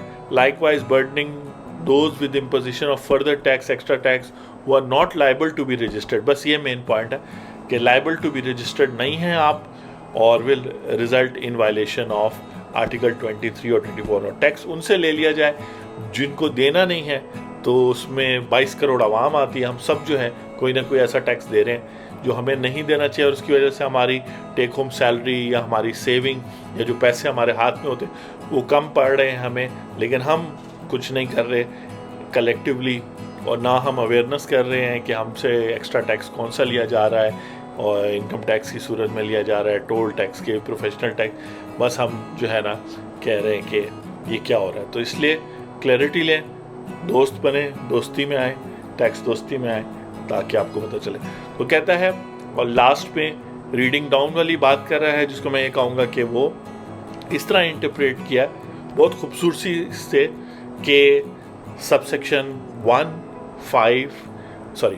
1A और 5 सबसेक्शन ये सारे of section 3 of sales tax act 1990 सारे एक तरीके से बड़े खूबसूरती से इंटरप्रेट हुए हैं अलॉन्ग विद सेक्शन 13, 14 और रेलेवेंट SRO 509 ऑफ 2013 जिसका लिंक नीचे दिया हुआ है। और ये पिटिशन जो है result these writ petition are allowed, क्योंकि गया कौन था पिटिशन में, वो आइस मेकर गया था, मोहम्मद आरिफ आइस फैक्ट्री और अदर्स, और उनको रिलीफ मिल गई और अब उनके जो बिजली के बिल हैं वो लग के जब आएंगे तो उनको एक्स्ट्रा टैक्स और फर्दर टैक्स नहीं देना पड़ेगा, यानी उनको 25% के हिसाब से नहीं देना पड़ेगा। और ऑब्वियसली बिजली कंज्यूम होती है इस प्रोसेस में।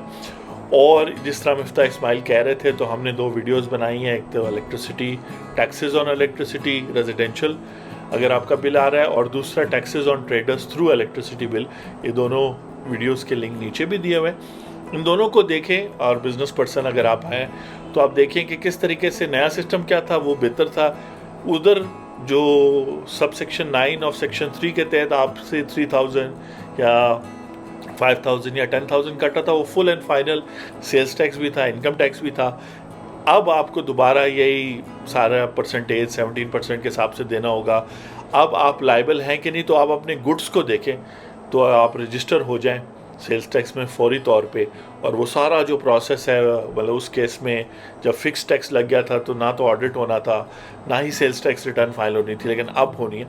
तो चूँकि पाकिस्तान में सारे ट्रेडर्स को, लाखों ट्रेडर्स को पता ही नहीं है कानून क्या है, तो उन्होंने कहा कि जी हमसे फिक्स टैक्स ना लें, वो बहुत ज़्यादा है, और हमसे परसेंटेज पे टैक्स ले लें, जो टैक्स तो बहुत कम आएगा, लेकिन जो कानूनी रिक्वायरमेंट है सेल्स टैक्स एक्ट की कि सेल्स टैक्स इनवॉइस इशू करेंगे, रजिस्टर, वो सारा उन्होंने अपने ऊपर वापस बर्डन डाल दिया है। और आपको ईजिली अब लाखों ट्रेडर्स को FBR वाले हरास कर सके, क्योंकि वो कहेंगे जी आप पर तो normal sales tax law apply होता है, ना कि sub section 9 of section 3 of sales tax act 1990, जो एक बड़ी क्लियर आपको एग्जाम्पशन मिल रही थी एक तरह से कि बस इतने पैसे दिए और कुछ नहीं बताया कि टैक्सेबल गुड्स करते हैं कि ज़ीरो रेटेड करते हैं, ना कोई सेल्स टैक्स इनवॉइस इशू, जैसे आप चल रहे थे वैसे, ना कोई खाता रखने की ज़रूरत, ना कोई। अब पूरा सेल्स टैक्स एक्ट आप पे 1990 के रूल्स अप्लाई होते हैं, आपने रजिस्टर होना है वो है। अगर आप एग्जाम्प्ट सप्लाई कर रहे हैं तो वो अब हम नेक्स्ट 6 शेड्यूल देख रहे हैं, उसमें फॉल करते हैं तो वेल एंड गुड, लेकिन अगर आप एक से ज़्यादा आइटम बेच रहे हैं तो डेफिनेटली आप फिर टैक्सेबल सप्लाईज कर रहे होंगे। और ट्रेडर्स ने बहुत बड़ी गलती की है, लाखों ट्रेडर्स ने, और मैं बताता हूँ क्यों किया। क्योंकि FBR के लोगों ने उनको गाइड किया कि नहीं नहीं ये फिक्स टैक्स गलत है, और ये नहीं बताया कि फ़ायदे क्या है। इसमें 100 फ़ायदे थे, और ये जो अब आएगा बिल, मतलब बेशक उनका 300 रुपये बिल आया और उसमें 50 रुपये लग के सेल्स टैक्स आया, लेकिन उस 50 रुपये सेल्स टैक्स के पीछे जो पूरा कानून है इनवॉइस इशू करने, उसके लिए वो फॉरएवर ब्लैकमेल करते रहेंगे। और FBR वालों से, चाहे वो इंस्पेक्टर है, चेयरमैन है FBR का, वो कमिश्नर है, या कोई भी FBR में जो काम करता है 25,000, अगर आप उनसे एडवाइस लेंगे वो आपको इतनी गलत एडवाइस देंगे कि सारी ज़िंदगी जो है आप उनके चुंगल से नहीं निकल सकेंगे। हमारी पूरी एक प्लेलिस्ट है FBR हरासमेंट की, और हर इंडस्ट्री में हरासमेंट के तरीके उन्होंने निकाले हुए हैं, और माशाल्लाह वो जो है ना FBR वाले सिर्फ़ और सिर्फ हरासमेंट करते हैं। चेयरमैन FBR से लेके नीचे ड्राइवर और चौकीदार FBR, वो लोग जो गेट खोलते हैं, ये सारे जो हैं ट्रेन हो गए कि हर बंदे को अपने नेटवर्क में, चाहे उनका दोस्त है, भाई है, कोई भी है, मोहल्लेदार है, उसको प्रेशराइज़ करना कि भाई मैं तो FBR में हूँ और मैं तो तुम पे टैक्स चढ़ा दूंगा और ये हो जाएगा। जबकि आप देखें अगर आप एग्जाम्प्ट सप्लाईज करते हैं, कानून कितना आपको प्रोटेक्ट करता है, लेकिन आप अपने खौफ की वजह से कानून को नहीं समझते, केस लॉज नहीं देखते, अच्छे प्रोफेशनल्स को नहीं हायर करते, इसलिए इस फील्ड में अच्छे प्रोफेशनल नहीं आते। अगर कोई प्रोफेशनल आपको कहे ना कि मैं आपको रजिस्टर करता हूँ सेल्स टैक्स में, आपकी छोटी सी स्टोर हो और मैं आपसे 1 लाख रुपए दे दूँगा, तो आप उसको उल्टा लटकाएंगे और पीटेंगे कि तुमने 1 लाख रुपए मेरे से कैसे मांग लिया। और ये नहीं देखेंगे कि कोई इंस्पेक्टर आएगा और हर महीने आपसे 10-10 हज़ार लेगा और आपको कोई प्रोटेक्शन नहीं होगी, और आप साल का 1,20,000 या 1.5 लाख भी दे रहे होंगे, चीज़ें भी दे रहे होंगे, मुस्कुरा के उसको मिल भी रहे होंगे।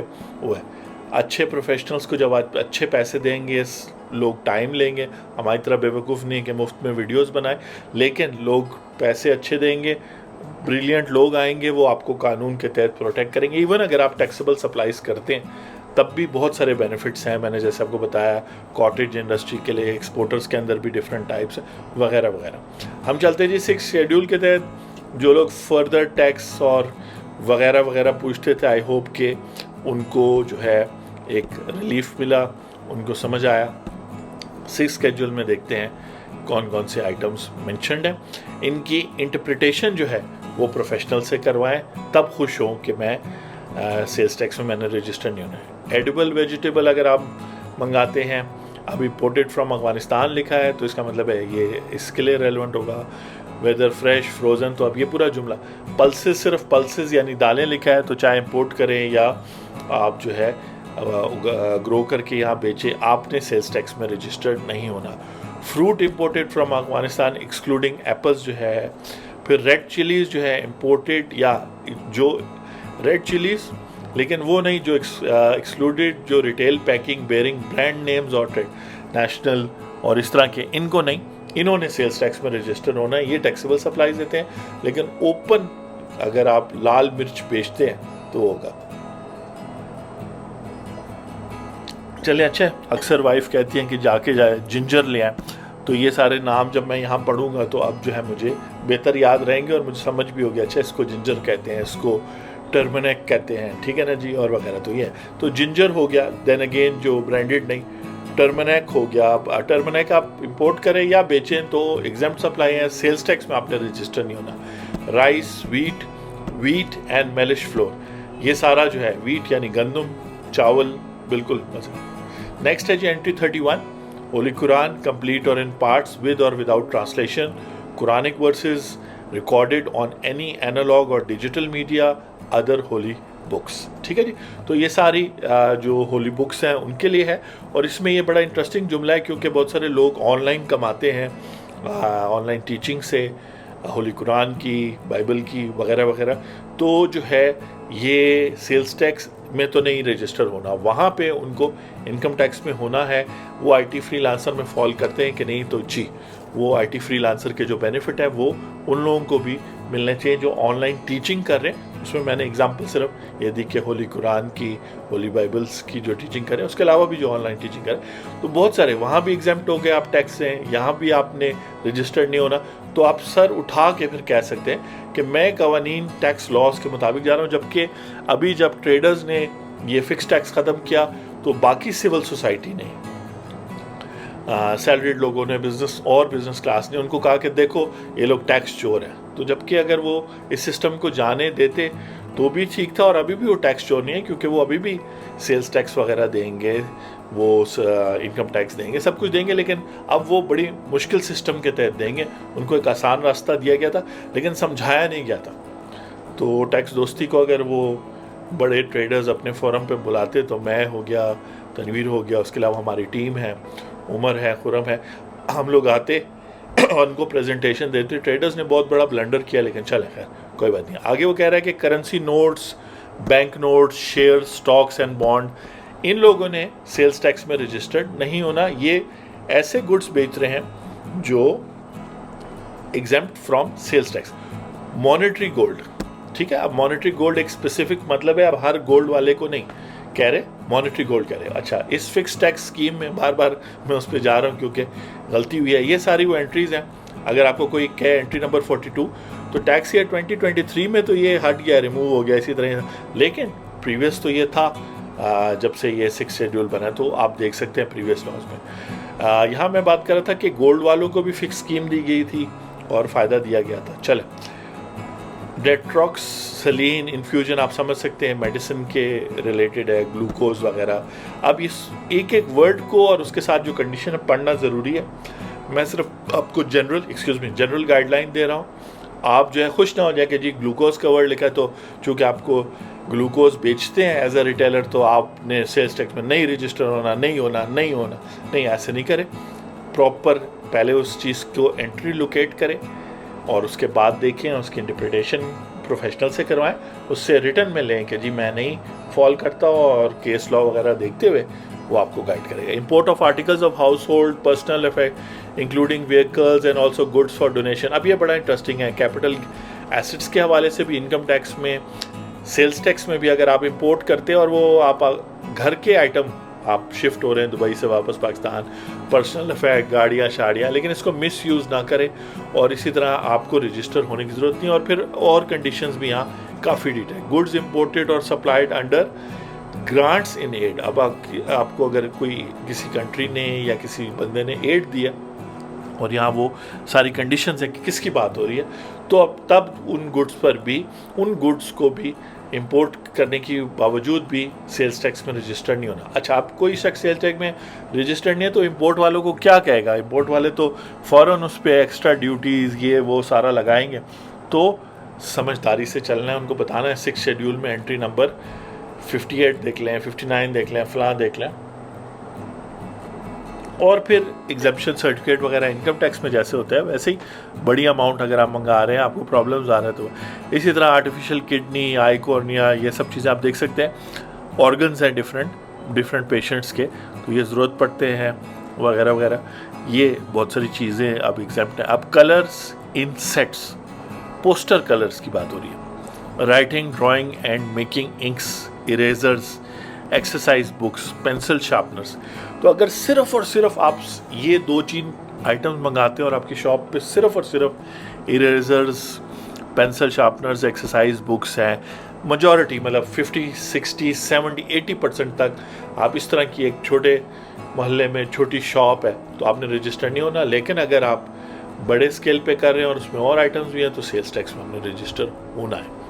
व्हील चेयर्स मंगा रहे हैं, व्हील चेयर्स में भी बहुत सारी टाइप्स हैं। अब यहाँ इलेक्ट्रिक मैनुअल नहीं लिखा तो इसकी इंटरप्रिटेशन करनी पड़ेगी, लेकिन व्हील चेयर्स अगर मंगा रहे हैं तो आप इंपोर्ट कर रहे हैं या आप बना रहे हैं तो आपने, जब तक आप सिर्फ व्हील चेयर्स बना रहे हैं उस टाइम तक आप एग्जाम्प्ट हैं। सेल्स टैक्स में रजिस्टर्ड नहीं होना, इतनी सारी बुक कीपिंग और ऑडिट्स और टैक्स फाइलिंग से आप बच गए। Other drawing, making, mathematical calculation, pen, ball points, आप देखें पेंसिल्स बच्चों की इस्तेमाल की चीज़ें। और ये टैक्स ईयर 2023 है, यानी फाइनेंस एक्ट में जो भी हटाना था वो हटा दिया। यहाँ रेड में जो आप देखेंगे 100 आइटम्स तक हम 100 कैटेगरीज तक हम आ गए। कंस्ट्रक्शन के हवाले से इसमें गवादर वगैरह का जिक्र है, तो वो स्पेसिफिक गवादर रिलेटेड बहुत सारी चीज़ें हैं, हर चीज़ गवादर की नहीं लेकिन ये है।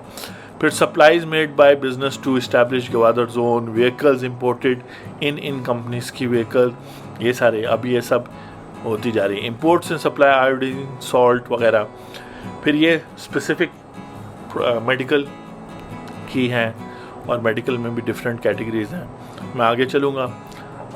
आप देख रहे हैं सेल्स टैक्स दोस्ती वीडियोस, और हम आपकी सेल्स टैक्स में दोस्ती करा रहे हैं। और आज आपको पता चला कि आप जो डरते थे कि भाई सेल्स टैक्स में रजिस्टर होना, आपको पता चला कि आपका बिजनेस यहाँ फॉल कर रहा है। इस वीडियो में 6 शेड्यूल में आप देख रहे हैं सर, तो आपको नहीं करना, या हाफ फॉल कर रहा है हाफ नहीं कर रहा, तो उस हाफ के लिए आप डेफिनेटली कॉन्फिडेंस से रजिस्टर करें।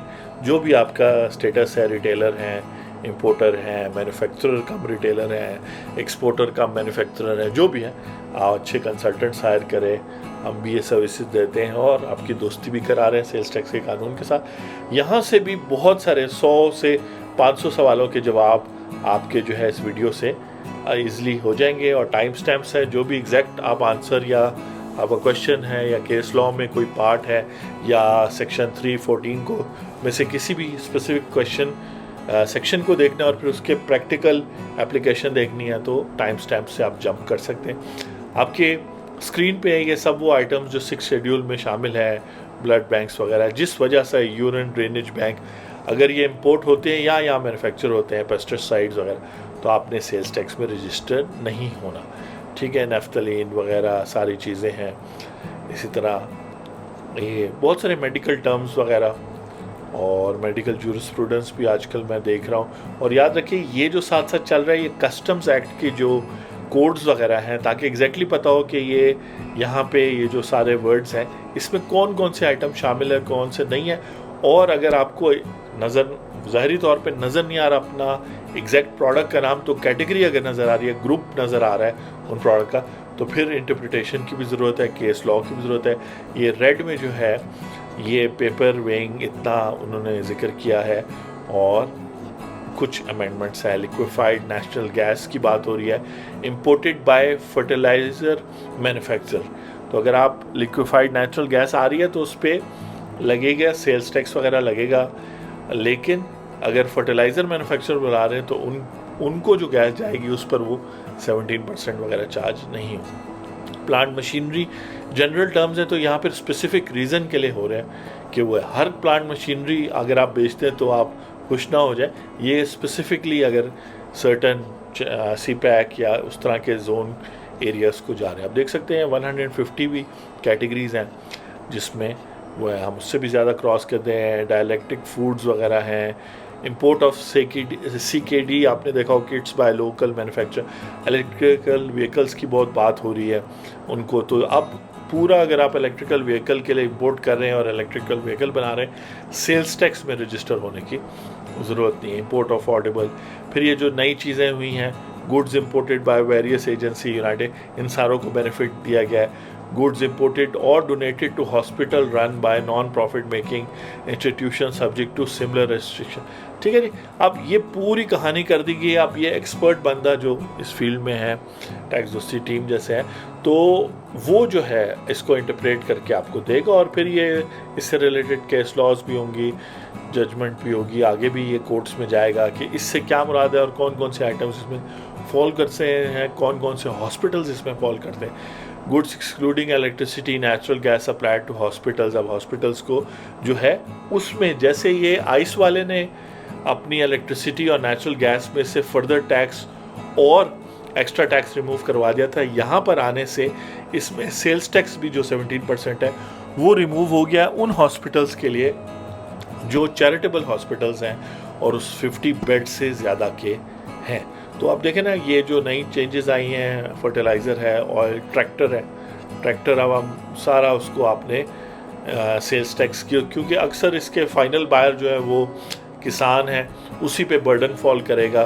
तो जो है कि कहते हैं 17% का या फर्दर टैक्स और एक्स्ट्रा टैक्स फाइनल कंज्यूमर को तो नहीं चार्ज होता, लेकिन इस तरह की चीज़ें उस पर भी केस लॉज हैं। मशीनरी इक्विपमेंट 170 हो गए। ये कुछ और डॉक्यूमेंट्स हैं जो आपने प्रोड्यूस करने होते हैं, और अब मैं कोशिश करूँगा इसको वाइंड अप करूँ।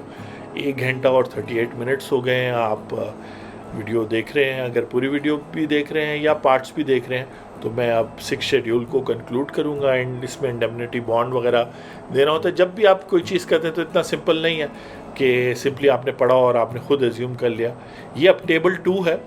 ये वो आइटम्स हैं जो सिर्फ लोकली सप्लाई होंगे, तब इनको एग्जेम्प्ट फ्रॉम टैक्स सप्लाईज का कैटेगरी दी जाएगा। अब ये supplies made bye cottage industry, जिसकी डेफिनेशन है supply of fixed asset against which, जिस फिक्स्ड एसेट के अगेंस्ट आप इनपुट क्लेम नहीं कर सकते इस क्लॉज और सेक्शन के तहत। उसके अलावा food item, agriculture produce of Pakistan not subject to any further processing, यानी कि फ्रेश चीज़, वेजिटेबल, फ्रूट वगैरह, ये नहीं कि एप्पल सिरप बन गया या वो। फिर poultry feed, cattle feed, supply of ये सब लोग, फ्रूट जूसेस वगैरह फ्रोज़न।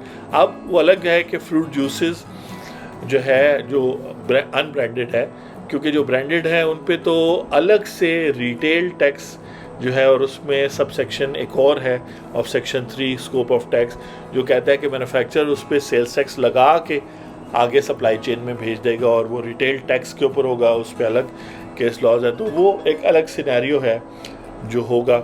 उसके अलावा मिल्क, क्रीम और फेवर्ड मिल्क, योगर्ट, इन सब को एक्सक्लूडिंग जो रिटेल पैकिंग में अंडर अ ब्रांड नेम नहीं बिकते, अब ये कंडीशन है। तो खुले दूध की बात हो रही है, उसको खुले दूध का अगर आपका अच्छा बड़ा कारोबार है और आपको आके टैक्स वाले कह रहे हैं जी सेल्स टैक्स में रजिस्टर क्यों नहीं हो जाते, ये वो सारी चीज़ें, तो आप कहते हैं यार ये 10,000 पकड़ो, ये 15,000 पकड़ो, ये दूध पकड़ो 2 किलो जो है ना, मेरी जान छोड़ दो, चले ठीक है जी हमने आपके। तो जब कानून ही कह रहा है यहाँ आपके सामने, और मैं इसको दोबारा क्लिक करता हूँ, बेसिकली पार्ट 2 हम देख रहे हैं इसका, मतलब मीन्स के टेबल 2 और एंट्री नंबर, योगर्ट किधर गया जी, अक्सर मार्केट से लाना पड़ता है तो इसलिए मुझे सॉरी ऊपर ही रह गया जी, यहाँ पे देसी घी योगर्ट।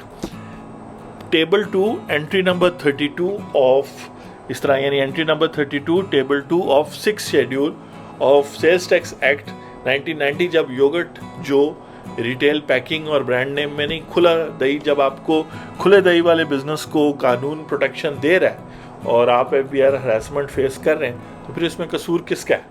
कसूर तो उस बिजनेसमैन का हो गया ना कि थोड़ा पूछ लेता। अच्छा, पूछता किससे? दूसरे योगर्ट वाले या दूध वाले से नहीं, सेल्स टैक्स के एक्सपर्ट से, टैक्स दोस्ती वालों से, जिन लोगों के ये दिन रात का काम है कि देखें कि जो है ना योगर्ट कहाँ लिखा है, बटर कहाँ लिखा है, मेरा फेवरेट देसी घी कहाँ लिखा है, चीज़ कहाँ लिखी है, ठीक है ना जी। तो ये सब चीज़ें, और ये सब ओपन हैं, और फिर ये सारे इन सब प्रोडक्ट्स वाले लोगों को जो कंडीशंस पूरी करते हैं, लाइव एनिमल्स जो कुर्बानी के लिए ला रहे हैं, वैसे जो डेली के डेली कंजम्पशन हो रही है, उनको सेल्स टैक्स में रजिस्टर नहीं होना। Entry 40 table 2 6 schedule sales tax act के तहत। सिंपल जवाब है, स्ट्रेट फॉरवर्ड जवाब है। इसी तरह लाइव प्लांट्स, सीरियल्स हो गए, एडिबल वेजिटेबल इंक्लूडिंग रूट वगैरह ऐड हुआ है इस साल, और ये भी 54 तक कैटेगरीज थी। ये सारी कैटेगरी, अब ये एक कैटेगरी है और उसके अंदर फिर डिफरेंट चीज़ें हैं, जिसमें लास्ट में हम ख़त्म करते हैं रोटी कपड़ा मकान की तरह। All type of bread, naan and chapatis.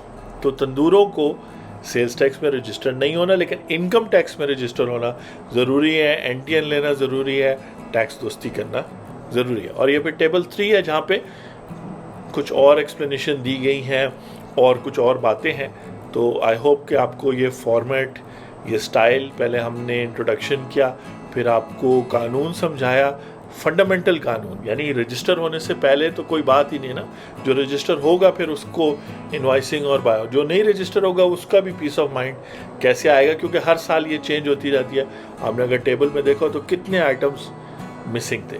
तो 6 शेड्यूल हम देख रहे थे, यहाँ पे मैं 6 शेड्यूल को भी करूँगा, और आप ये देख सकते हैं फ्रूट्स वगैरह और चीज़ें, और 6 शेड्यूल पे और भी बहुत बात हो सकती है। प्रोफेशनल एडवाइस इसलिए आपको कहेंगे कि 6 शेड्यूल पे लें कि आया मैं एग्जाम्प्ट फ्रॉम टैक्स आइटम्स कर रहा हूँ, ये वो सारी जो है चेंजेस हैं जिसकी मैंने बात की, और इसके बाद जो है फिर अगला 7 शेड्यूल वो हो गया है, रिमूव हो गया है। 8 शेड्यूल हो गया है जिसका ताल्लुक और चीज़ों से, और उसमें भी फिर चेंजेस होती रहती हैं। तो आप देख रहे थे सेल्स टैक्स दोस्ती वीडियोस, जिसमें आज हमने एक तरह से हमारी पहली वीडियो है जहां हमने आपको फंडामेंटल बातें की। मैं रिपीट कर देता हूं कि who has to register with sales tax act, तो सेक्शन 14 में जवाब मिला। Who is exempt from registration, section 13 of sales tax act 1990 में उसका जवाब मिला। Who is liable to register, तो इसका जवाब भी हमें सेक्शन 14 में मिला, उसको सेक्शन 13 के साथ देखते हुए और सेक्शन 3 के साथ। इस तरह हु हैज़ टू पे सेल्स टैक्स 17%, ज़ीरो रेट पे टैक्स, फर्दर टैक्स 3% और एक्स्ट्रा टैक्स जो डिफरेंट सिनेरियोज़ और एसआरओ के थ्रू लगता है। डिफरेंट वीडियोस एसआरओज़ और मटेरियल का जो जिक्र किया वो आप देख सकते हैं इस यूट्यूब पर। अगर देख रहे हैं तो आप लिंक उसका देख सकते हैं, इस एसआरओ का भी। उसके अलावा हमारा टैक्स दोस्ती चैनल आप देखेंगे तो हर एक वीडियो पर टाइम स्टैम्प्स है, आप जाके देख सकते हैं कि किस टॉपिक पे बात हो रही है, आपसे रिलेटेड है। साथ में हेल्पफुल मटेरियल है। उसके अलावा जो हमारे सारे जो सोशल मीडिया चैनल्स हैं और वेबसाइट पे जो लिंक्स हैं, आप अपने कमेंट्स वगैरह छोड़ सकते हैं। यहाँ पे शो मोर पे ये टाइम स्टैम्प्स आ गए, वेबसाइट हमारी टैक्स दोस्ती ऐप डाउनलोड कर लें, न्यूज़ टिप्स हासिल करने के लिए टैक्स दोस्ती का ये पेज है, ब्लॉग ये है, ग्रुप्स में जाएं, सेल्स टैक्स का अपना ग्रुप है, कोर्सेज़ इसमें इनकम टैक्स के कोर्सेज़ हैं, सेल्स टैक्स वगैरह। हम जो सर्विसेज वगैरह प्रोवाइड करते हैं या ऑनलाइन जूम मीटिंग्स वगैरह उसके हैं, मेंबर्स वगैरह आप बन सकते हैं। उसके अलावा हमारे फेसबुक से लेके मीडियम, पिनिंटरेस्ट, इंस्टाग्राम वगैरह मेरी प्रोफाइल, और ये देन अगेन यही चैप्टर्स हैं जिनको अगर आप व्यू अगेन करेंगे तो यहाँ आएंगे। इस केस में ज़्यादा होंगे, वीडियो थी 1 घंटा और 45 मिनट्स की। मैं हूँ आपका टैक्स दोस्त और tax host Anthony Williams. Thank you very much. और हम टैक्सेशन ऑफ इमूवेबल प्रॉपर्टी हो गया, सेल्स टैक्स की दोस्ती हो गई आपकी, उसके अलावा जो चेंजेस आई हैं फाइनेंस एक्ट की, और बहुत सारी वीडियोस मुख्तलिफ रूल्स हम बता रहे हैं, जैसे ये वीडियो जो आपके सामने इस वक्त है उस पर। ये सब चीज़ें आपको हमारे जो है टैक्स दोस्ती चैनल पर अगर आप रेगुलरली आते रहे तो यहाँ वीडियो की सूरत में भी पहले तो नॉन फाइलर्स के लिए अगर आपने आपका कोई सिनेरियो है, इस पर आपने हमसे गाइडेंस लेनी है, सिंपली ये फॉर्म फिल करें, हम आपको विद इन 2 वर्किंग डेज देंगे। डिफरेंट टॉपिक्स हैं। फिर जो लोग टैक्स फाइलर्स हैं उनके लिए अगर उनको कोई नोटिस आए हैं, ये फॉर्म भरें, हम जवाब देंगे। कंसल्टेंसी लेना चाहते हैं, अपने पूरे जो है रोड मैप लेना चाह रहे हैं, फिर हमारी बिज़नेस के बारे में आपका क्या ख्याल है, आप भी यहाँ पे बता सकते हैं। और लेटेस्ट ब्लॉग पोस्ट वगैरह और डिस्क्लेमर ये कि हर चीज़ इन्फॉर्मेशन है। अगर आप हमारी ये सब्सक्राइब कर लेंगे न्यूज़लेटर तो होपफुली रेगुलरली आपको चीज़ें इन्फॉर्मेशन मिलेंगी। आपसे मुलाकात होती है नेक्स्ट वीडियो में। Thank you very much.